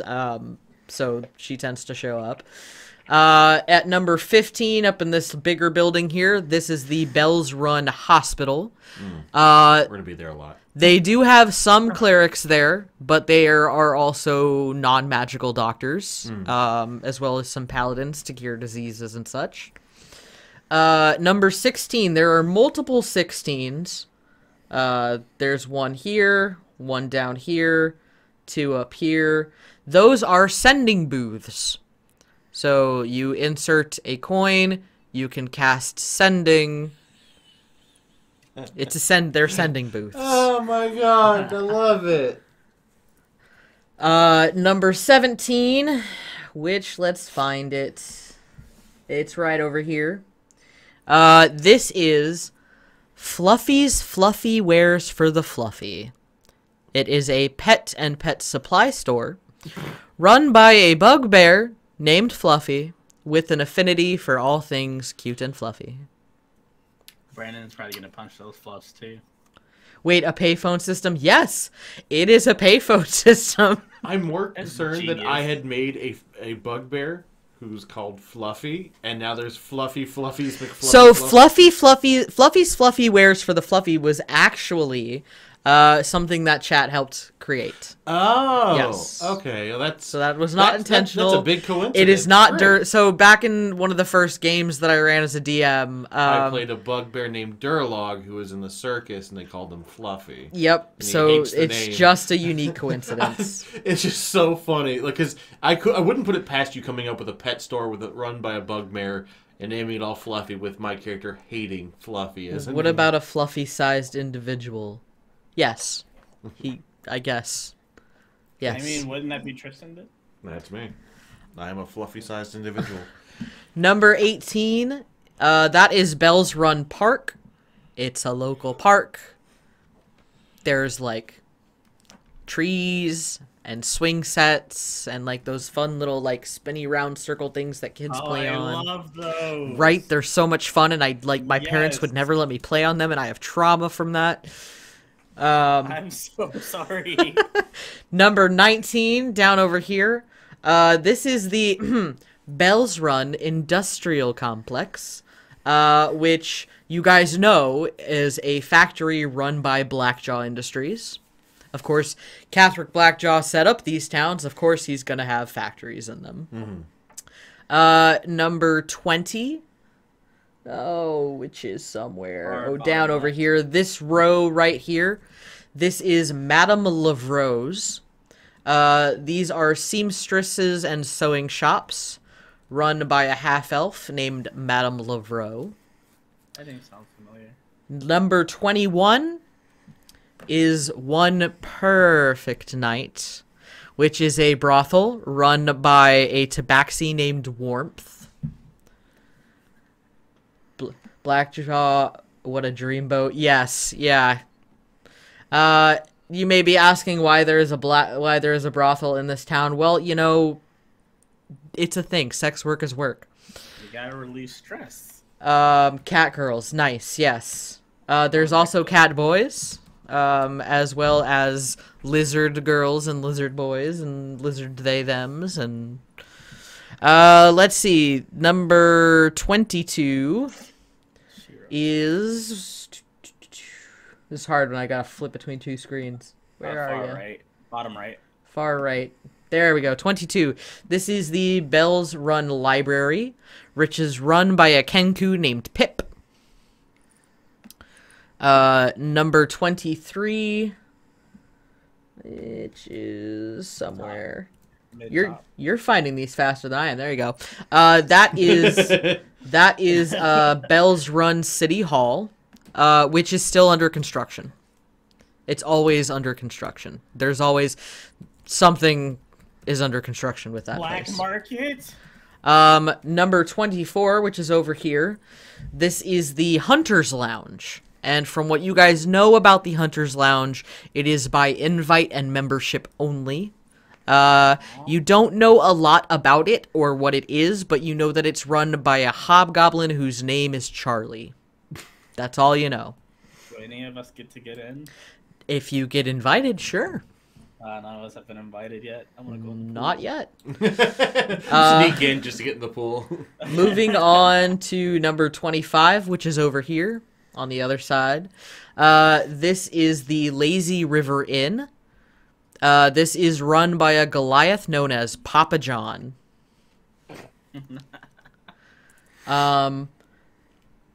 Number 26. Where is number 26? Right here. This one's a very, very special and important place, and I'm sure all of my players will just be thrilled because this is Jarl's Dragon Cuisine 2. Yes. Hey, we're going right now. All of you who are currently playing have played in my other campaign where there was the original Jarl's Dragon Cuisine. Well, this is very similar, but there is a little bit of a twist this time. This is run by Fred, who is a Emerald Gem Dragonborn. Number 27.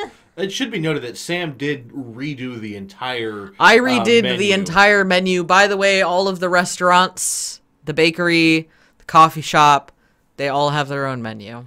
Sam? I just need you to start a business, like a real, like... Yeah, if anybody wants to invest in my idea for a Jarl's Dragon Cuisine, it's actually peak. Dude, honestly, So anybody with like $30,000 or like there's $100,000 literally just a want to place kick me called some The money. Block that's a similar concept, but like yours would be bigger. But it's the best, and now it's one of my favorite places to go. I just want to take a hot second and just have the players appreciate the amount of work Sam has done for these things. Because yes. So, It makes like me Sam hungry. said, every restaurant that she has put in, every coffee shop, every bagel joint, every side like little streetcar that sells food, Sam has gone through. Because I've come down and seen her working on it, and she's shown me something. She has given them all menus, and if that's the amount of work that she's putting in to the menus of a store that we may never go into, If you would like to invest, Bacon, we do have a donate button on our Twitch page. But I want our viewers to know, and I want the players to also just give Sam a second of praise. She'll hate it,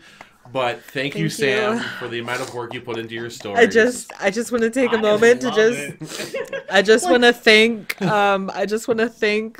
Gary Gygax for making this game, and I just want to thank like all the DMs out there who are trying really hard. Because I did come down one day and she was like, "Hey, look at this is Jarl's 2 menu," and she showed me like the entire menu for Jarl's, and I'm just like, "Holy crap! You redid the entire menu. Yep. Like I'm sure each so dragon excited. color now will have a different theme than what we've My seen character before." doesn't the care about bits. fighting anymore. He cares about food now. Forget murder, I'm hungry. I was thinking about war, but I'm starting to agree with Lucas. Let's get some sweetgrass snackies. All right, so we are gonna move on. I know you guys are very excited about Jarl's Drag. I know. First session where you guys are going. I'm going right now. Number 27, which is down over here. This is called the Shirts Off Our Backs, which is a clothing and donation center run by a dwarven family. Number 28 is up over here. This is the Changeling Coffee Company. A shop serving coffee, lattes, espressos, smoothies, and mixed drinks containing healing and buffing properties. Run by a changeling named Bazoo. Number 29, which is right here. This is the Bells Run Warehouse Center, also run by Blackjaw Industries, because of course. Number 30, and the place where you guys will be spending a predominantly amount of your time up here. This is the Bells Run Scavengers Outpost.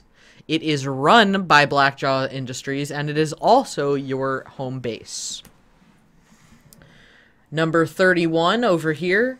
This is the Nine Hells Kitchen. This is a very high-end restaurant run by a bugbear named Gordon. There it is. I knew it. The second it was the Nine Hells Kitchen, I was like, I swear to God, if there's not a Gordon Ramsay character. It is Gordon. Gordon, bugbear. Ramsay. No, what are you? An idiot sandwich. You're damn right. I want to go. Let's go there too. Just Let's to hear Sam do a see. bugbear Gordon. Yes. Now I have to find where I am again. Who's under 28 on the far right? 30. Okay, so 32. Number 32. Zeak, just helping out a ton here. Number 32 is right over here. Yeah. And number 32 is the Bells Run Bank. It is run by a kobold named Mr. Gold. Let's rob it. I'm kidding. Have fun with that. Challenge accepted. Number 33, which is down here. This was also a contribution from chat, and I thought it was a fantastic idea. This is Lena's Henna, a henna and incense shop run by a fairy named Lena. Because, I love that idea. I want a henna design again. I was like, probably also a sweetgrass. Financed by Pog. She got a sweetgrass? Number 34, right above it, is the Bells Run Nail Salon, which also houses the Bells Run Podiatrist. Why is that important? Well, you'll find out. What's a podiatrist? Foot doctor. Oh, I never knew that's what they were called. Yep. And then 35, which is this general area right around here. This is the Bells Run Fashion District. Oh, yeah. So this is more high-end clothes. Gotta start my Instagram. And then the other remaining buildings are, you know, just some more general places. Like, I think there's probably another park up here, smaller one. A lot of these are housing, you know. As far as what you guys know, there are no guards in this town. You are the guards in this town. Oh. You are the government-employed police in this town. What's 36? That is a fantastic question. I was like, wait, I was curious. It's a mystery. It's such a big area. That's why I was like, Oh, you know what? I lied. That is the fashion district. 35 is the podiatrist. Oh. It just when it transferred from one computer to the other, and when I was editing things, it must have just shrunk and moved around. Yep, sure did. Where is the dentist? You know what? We're gonna say that the dentist is probably up by that bakery. Probably right next door to it, so right there. Just right below the bakery. Good marketing. So yeah, that is the town. You guys will all get a copy of this map. You guys will all get a copy of the key. The player edition anyway. As far as this, you know, this whole world is concerned, we are going to start you guys as already having been hired by Blackjaw Industries, already having kind of been in this town, but this is the first time you guys will be working together. So you guys can kind of like, you know, kind of spend a little bit of time getting to know one another. As far as your responsibilities as guards in this town, it is going to be mainly and primarily protection. There is its own fire department. There is its own, you know, I'm gonna say, you know, like animal services, but not like beasts. They handle things like squirrels and raccoons and foxes. You guys handle the bigger stuff. There are gates on this town. There is this north gate up here. There are smaller gates, just, you know, kind of here and there. You guys aren't necessarily responsible for domestic disputes, but you will be called in on them from time to time. Usually with most domestic disputes, it's you write them a citation, then they have to deal with the city council and the magistrate. You guys will be reporting directly to the magistrate, who then furthers reports to Blackjaw. And, you know, how he has set up these towns is that after the previous Scavengers, and there was some exploration done, they started establishing these settlements. And now they want these settlements to grow and expand into bigger cities and such. But, yes, and badgers. The animal control handles badgers. But they also want to keep them protected at the same time. However, you know, following everything with, like, the war and with a good force of the population becoming... they just didn't have the manpower to really create, like, an army or to create, like, a full police force for all of these towns. So, Cathrock, who was setting these up, was like, well, government. If you give me more money, I will create a government-enforced group in each of these towns who reports to me, and I will pay them to protect these towns. And that's what you guys do. So, you guys will have opportunities to leave this city, but this is primarily where you're going to be spending most of your time. And there will be a beach episode because I already promised that the crabs would come back. So we're gonna do a beach episode. Wait, what was the servant's name? Denton. Is Denton in this? Denton. Unfortunately. So that's a yes. I was waiting for it. Are you No. You're gonna say He's more? not going to be the same. You're saying something The else? ghost of Denton. No, don't say that. Denton's children. They're the same as him. His daughter? This is Benton. Hello, I am Benton. It's Friday night in Elliot. I sit one in 10. You know, Denton was kind of old. Yeah, he was and older. this does take place quite Tintin. But I will come up with a keeper for you guys. Just so you guys have some fun. So do you have any kind of general questions about the map? Do you have any like places that are standing out to you? All the restaurants. That tracks. That's really fitting with me. And I knew that about you guys, which is why I spent so much time going into the menus. We do like visiting the restaurants. Even with the last one, we were talking to Denton about food a lot. So that makes Yeah. sense. Yeah, he was making us snackies. And now, for Zeke's purposes, Denton has retired to a farm. Okay, Yes. I accept that. He is retired. They sent him to a farm upstate. Oh gosh, your elf would still be alive though, wouldn't he? My But elephant? he was old when we saw him. I'm talking about Zeke's elf from the maybe. Scavengers Oh, yeah, he 1. would still be alive. No, we killed him. No, wait, whoa. No, he brought himself back, if anything. Necromancy. I mean, he is a necromancer. So just so you guys are aware, I don't remember if I had already told you guys this, but after this campaign, there will be Brandon's second campaign, and then following that, there will be a 1 or 2 shot where you guys will get to play a level 20 version of any of the characters that you have previously played throughout these mini campaigns. Which is why I've asked you to save your characters from the original Scavengers. I always do. So, Just like one of them. something to keep in mind as we continue through these campaigns. He's not dead yet.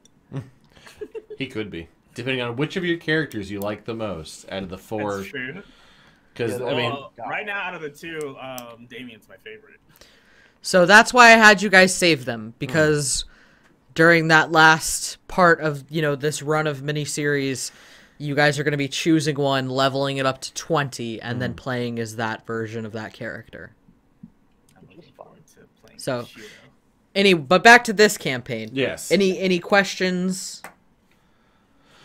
How much longer after our first one does it take place, if we know? I'm gonna say probably like 60 years, just to give development. It's a blip on the radar for me. Yeah, for some of you, that's a blip on the radar. For some of you, that's almost a full lifetime. Because remind me on some of your ages. So, You're 32. and Arc is 25. Okay. Oof. And I Yep. imagine the error code. So yeah, this is No idea. This is. So I would have been around. Yes. Jeez, even before Yep. from. Yeah. You would have been around during the before times. Oh goodness. That's probably where you picked up your habit. Yeah. Like, I can't deal with this. There's so much stuff going on. I I need need to. Zeke. Therapy. yeah. I was thinking about your background a little bit.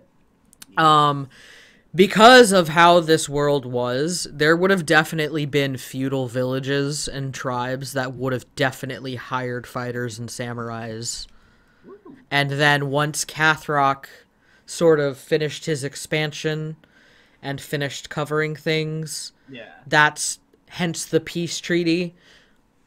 Ooh, that works smoothly. And in exchange for putting you out of a job, he would have offered you a job. I accept. I get to fight! So that's why when you were telling me about your backstory, I was like, oh, this works out pretty well. I can make this a thing. I'm being told we need to up you guys on the audio a bit. I can yell. Is that a little better? Is it? Is it? What? Barb is young. Yeah, I think I want to say, didn't you say Jalen was like 16 or something like that? That's right. Yeah, I think now that you've said it, I think he is pretty young. He's the baby. He's the baby. Baby. Gosh. Any other questions about the town? I'm excited. I want to go out to eat. I want to go everywhere. I'm excited. It makes me hungry in person. Like, your restaurants always make me literally hungry. They make me hungry. Do we get extra points for giving children citations, or do we just scare them until they pee their pants and run back to their royal parents?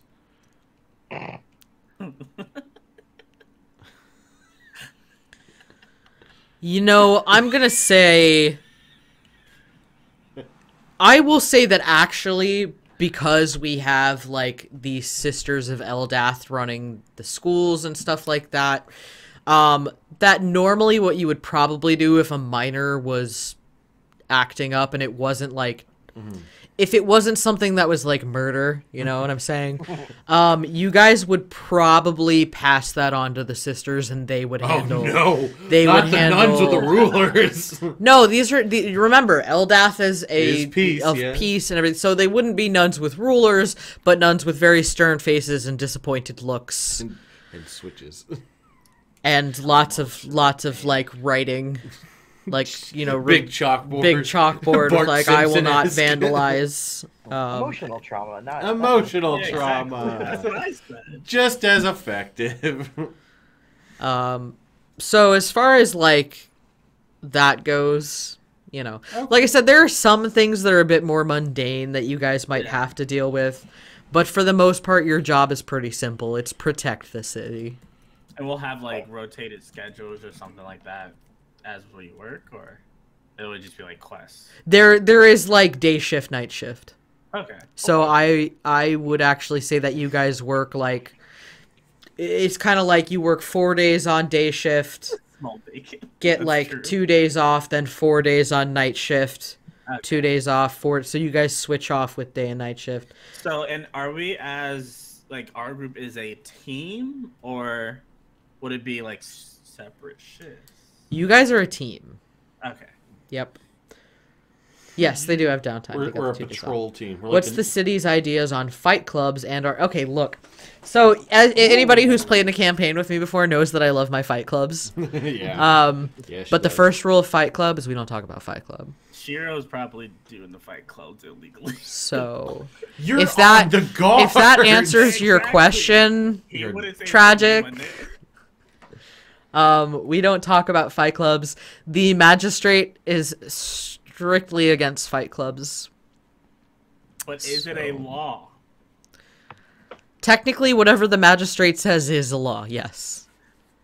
But what the magistrate don't know won't hurt him. Well, actually, it could still hurt him.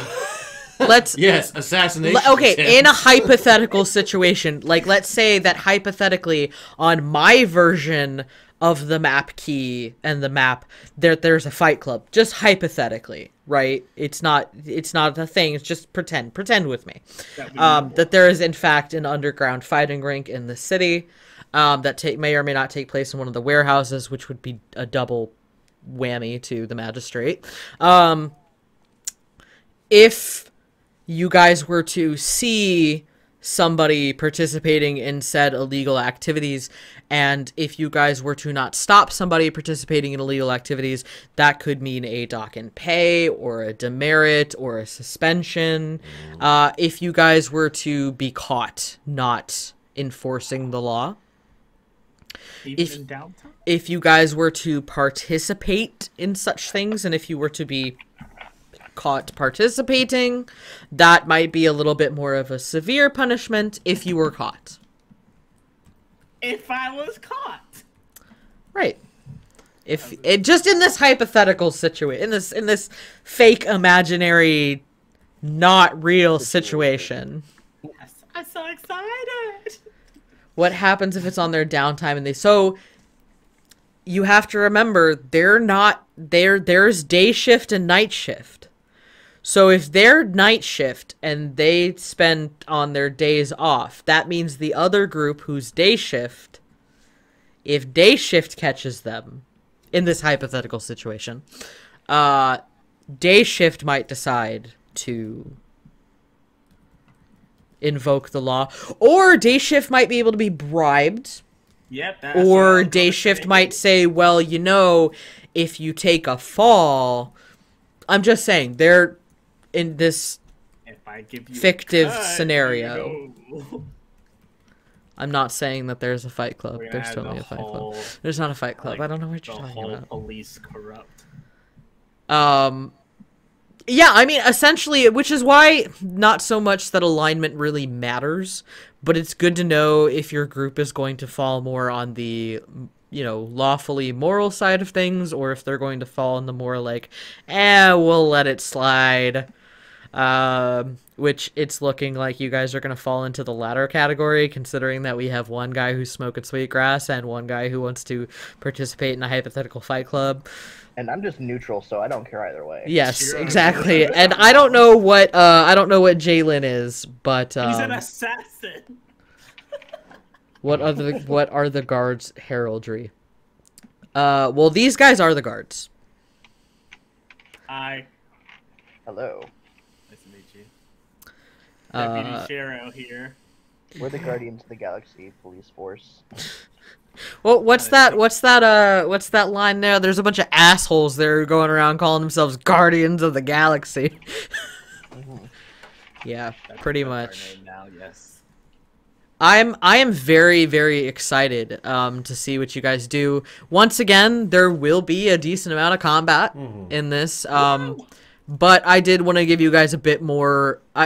During the first Scavengers, because I was trying to get better at combat, I really just like pushed that. I wanted to give you guys a bit more chance to roleplay and interact with NPCs. That's a good question. Do we have some kind of like is it a uniform or a specific like badge or some kind of symbol that I was going to leave that up to you guys. Okay. If you guys wanted like full uniform, that's a thing. If you guys would prefer like hats or badges or like armbands, just something signifying your status. We could probably have some form of a symbol. And yeah, I probably would go with the armband. And have it so we could do different things. Like I might have it on my helmet. Perhaps the symbol with our Scavengers logo. The Raven skull. The Raven skull. What? Ooh. They are the Goon Squad. They are the Goon Squad. So I yeah. mean, or it would be something that, since we're guards of this town specifically, it would be like bells or something. Yeah, something along those lines. But yeah, you guys can kind of before the session, so we can talk about it, and then let's have a goal for us as a group to come up. Let's decide on a symbol by the start of the session or the campaign. Session 1. Yeah, by session 1, and we can be like, all right, DM, we have decided that the symbol on our badges would be this. Bacon, thank you.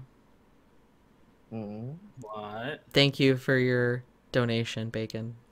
Oh, did he? Did he make a donation on the donation part? I'm gonna need recipes right away.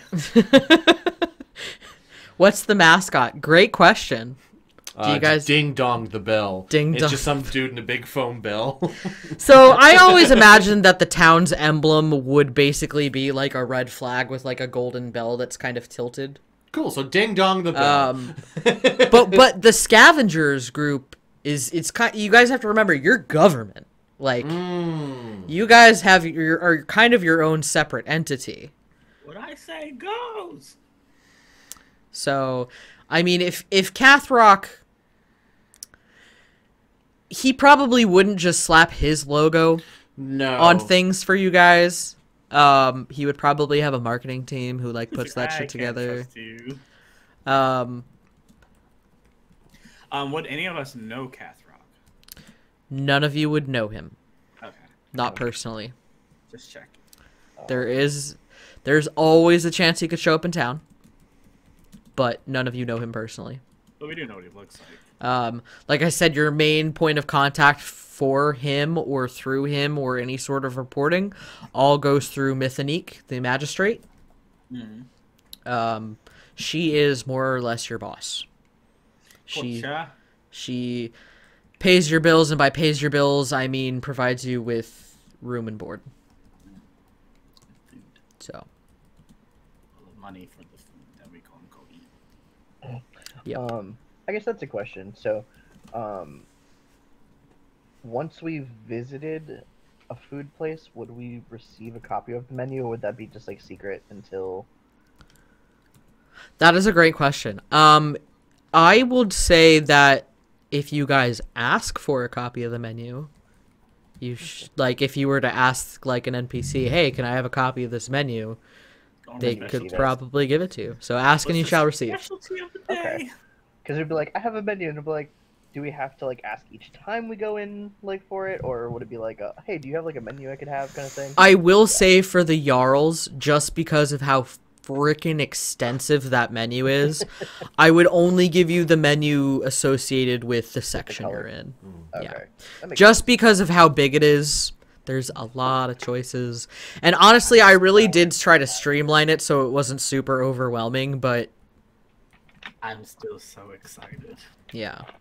I want these foods in real life. Sounds so good. Do you guys want a little menu sneak peek?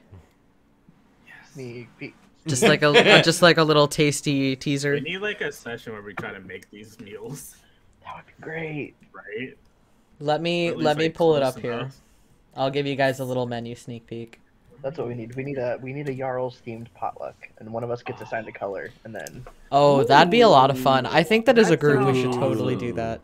We should do that as like, because I know that I've been wanting to do like a weekend getaway with a group.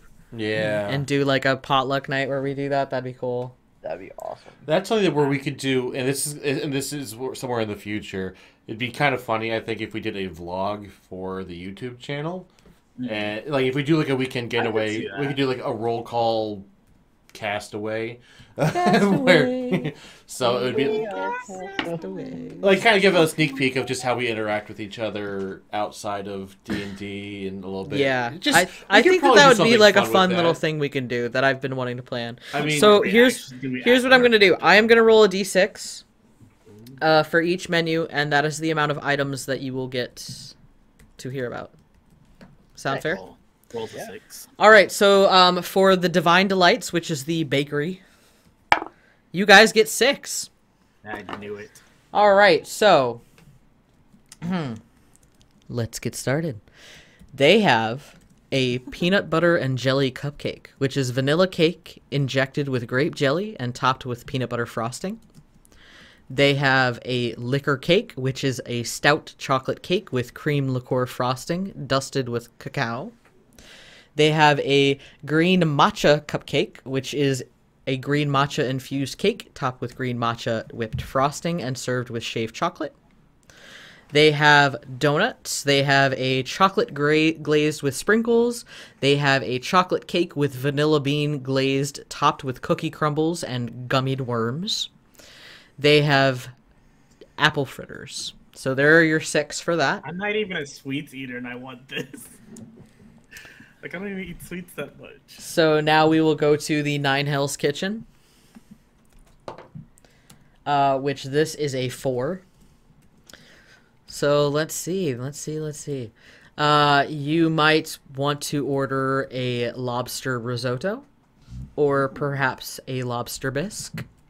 You may want to order some wagyu with a béarnaise sauce with a side of sautéed asparagus. Or perhaps you'd rather go with the sea bass in a chimichurri sauce with baked mac and cheese. One of everything. Just a little bit of everything all the time. Are you like a low-key chef, but we don't know this? I can cook, I just choose not to. So that's a yes. She gets it from her dad. We gonna start some type of business here. All right, so then for Jarls, Yay. there are. It's like a binging with Babish YouTube channel with Jarls. I will totally go with this. I will get all the camera equipment. It's like, first, what color are we doing? Then, what menu? There are 15 different menus at Jarls. So what I'm gonna do is I'm gonna roll a d20. On a 16 to 20, you'd get nothing. On a 15 and lower, I'll read you the menu from that specific menu. My feelings like this. 12. 6. You were double it. Yeah, I knew that all along.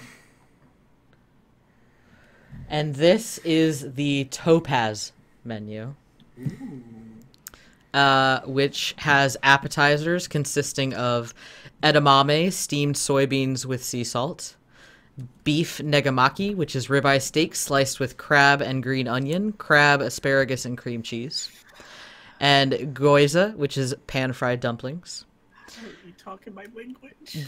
I knew you were gonna like this one. Their entrees are variety of sushi and sashimi.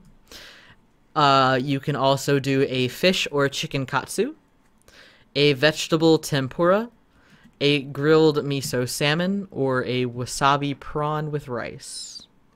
All right, let me see what restaurant's open right now because I'm hungry. God dang it!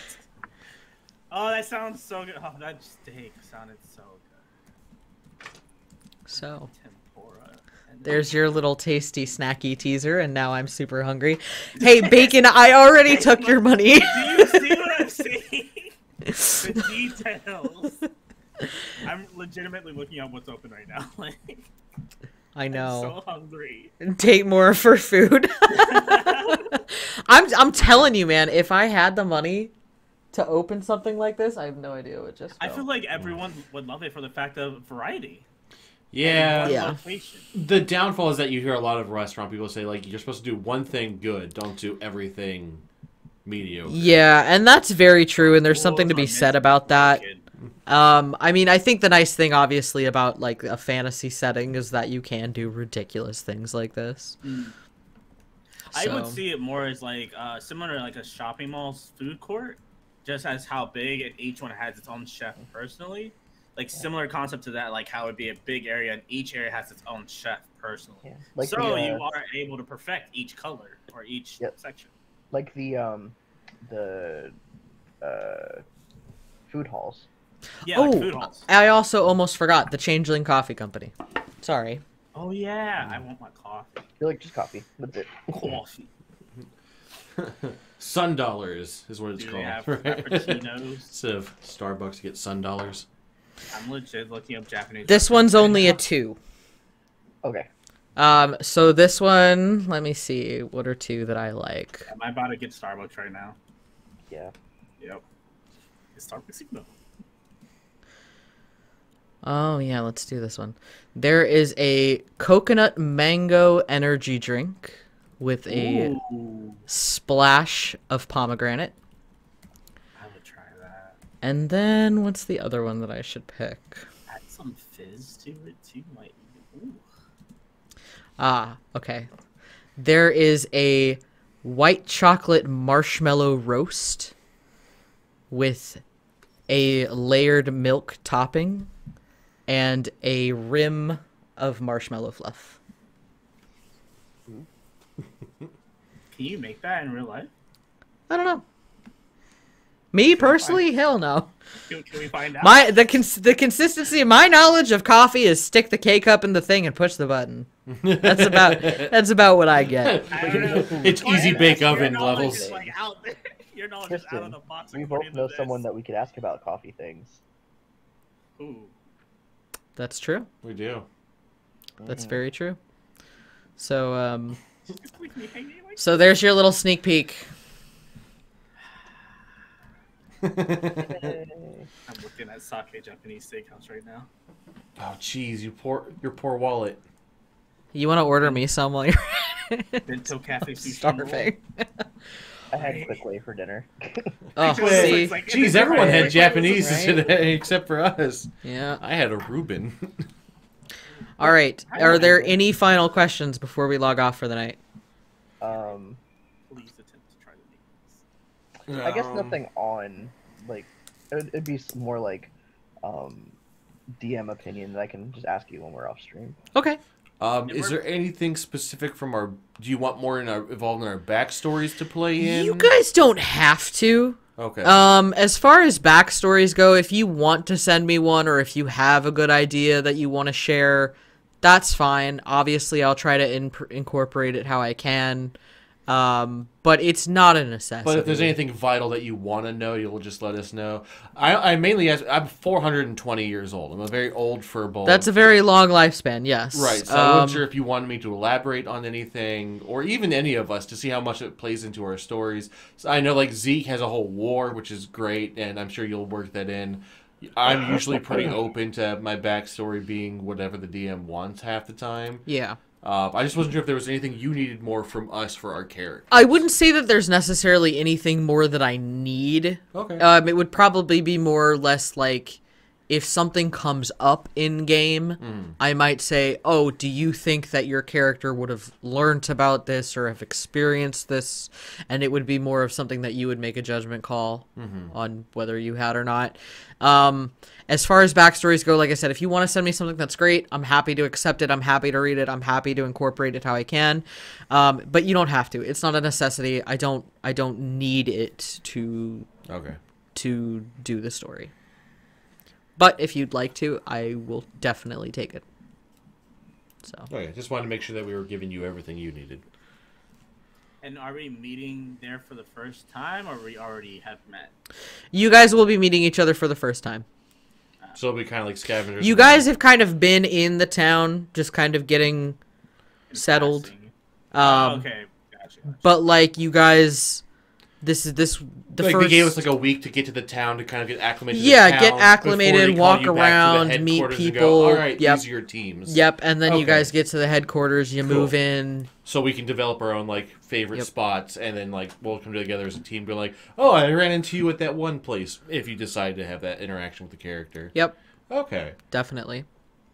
So we're a little new to this town, but we'll be new to each other unless someone decides to talk to another character and be like, yeah, we've met before. Yep. Got it. Is there anything that perhaps I did not put on the list that you guys would like to see in this town? Not guaranteeing it'll be there, but it's something that I can at least consider. We could, are there like... sounds so stupid. With all the stores, and I might have missed it, is there like anything that where I just like buy like munchies from? Like if I was like almost like a convenience store-esque thing? Oh, yeah. That would be the Copper General. Okay. Yep. I figured it might be, but I thought I'd double check on that because I can see characters be like, let me just go grab a snack real quick, guys. We're just walking by. I got the Copper General would be the closest thing that's equitable to a convenience store. Okay. You're not going to get things like, like vegetables or anything, but it would be like little like trail mix baggies or, things like that. Doritos. We're gonna find you an area to Dusted, cheese dusted corn chip. I just have like one of the pouches on my hip is just full of snacks. And every time you see him, he's just like, Lucas, what are you doing? Having a snack. I just want you to know that if you make the decision to, I don't know, dress as your character and bring a bag of snacks to the table, that if I also do not have a bag of snacks, that there may or may not be consequences for you. I feel like I need to buy the big box of like the party bags and just have them in the room so that because I can see Lucas being in the middle of like a briefing. And while like you're in the middle of this briefing, I'll bring a crunch, like just crinkle, just start eating chips, just like loudly, like crunch, and just Sam is just playing this like police captain, and it's just like like Deputy Lucas, what up, man?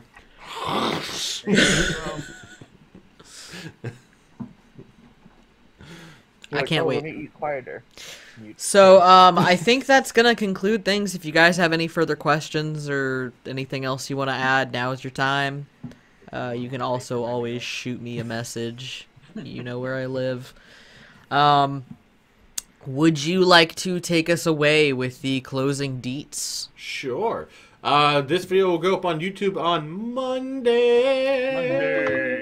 That means next Friday will be the season finale, or series. Now we'll just say season finale of Viva Las Varto. That is the current small campaign that we are doing in the 1950s magical Las Vegas with our wonderful ragtag dominoes game. So that will come to a close next week.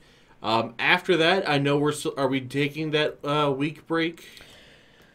So on the 7th, or no, the 9th of July, I will not be here, so I will not be able to start Scavengers. If you guys would like to do a performance check. That's right. That's what it is. That is completely so up yeah, to you. We're taking a break from D&D, but then that week it will probably be me playing something, a performance check.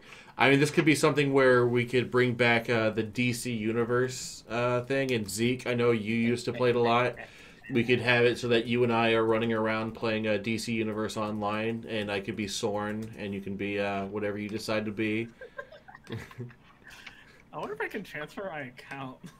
I mean, we could also make new characters or something. It's definitely an option. Just access to the exclusive things because I've made payments before on right, music, but otherwise, yeah, just playing with an option that could be available. We can also discuss things later. But yeah, so performance check would be the week after that. But then after that, we should be starting Scavengers Part 2, right? Yes, so we will be officially launching the Scavengers campaign starting on July 16th. 3, 4, 5, 6, 7, 8, 9, 10, 11, 12, 13. Yep. So the intention is to run the campaign from the 16th of July through October 1st. It will be a full 12 weeks, which is also my anniversary. Not yours, mine. Wait, we're playing D&D on our anniversary? I don't remember agreeing to this. Well, it's what I want for my anniversary. So. What is that? What I want? All right. Well, thank you so much. Normally, I'd give a big spiel about Vampire the Masquerade, but we are not going to be playing tomorrow. We might be playing next week. Maybe. Unsure. But the RPG table does stream Vampire the Masquerade 2 p.m. Eastern Standard Times on Saturdays and Sundays. They're also on YouTube if you want to catch up on anything. They're also on YouTube. I still have not updated my socials list. I need to. There's some people that I need to add on to that. But you can feel free to give people follows, including Zeek's Way and Tragic Backstory. If you'd like, I know that next Tuesday and possibly also next Wednesday, Tragic Backstory will likely be streaming Resident Evil 7. And then on the 6th of July, he will be streaming Resident Evil 8. So if you'd like to check that out. It should be a blast. Also, if you like dice and shiny click clacks, feel free to check out Nerdy Encounters. She makes dice. We love dice. You can also check out our merch store as well. Feel free to check out our merch store with our new corporate line. Dungeons and CEOs. There's also the multi-class line. Yep. We are in the works. Sam and I have talked about it, and I need to work more on it. We are talking about releasing a not just because it's Pride Month, but we are working on making a line of LGBTQ plus where it won't have our logo on it or anything. It will be more of a thing. We've got some Pride designs in mind. Right. And we've talked about it briefly where we're an ally. We have a lot of members of the Discord and the players and stuff who are members of the Alphabet Mafia as they were. I won't claim to be an expert on this, being the cis white hetero male, but straight white man. But I do know how important it is, and we want to make sure that I mean, it's why our logo has stayed the rainbow version of it on a lot of our socials year round, because it's not just a June thing. But we wanted to make sure that we had more stuff available for. There's a large portion of the D&D community that is part of the Alphabet Mafia, and more coming in. We want to make sure that we are representing, providing a safe space. So yeah, hopefully sometime in the next couple weeks, maybe the next month, that we'll start getting that worked line on, and we make sure that we talk to a couple other people as well who are a bit more integrated in that community than I am to make sure they're good. So that is something on the merch line that should be coming soon as well. Very excited about that. So yeah, we appreciate you guys being here. Thanks for jumping in. Can't wait to finish up Viva Las Varto next week. Can't wait to start Scavengers. I hope that everybody has a fantastic evening, and we will see you all next week.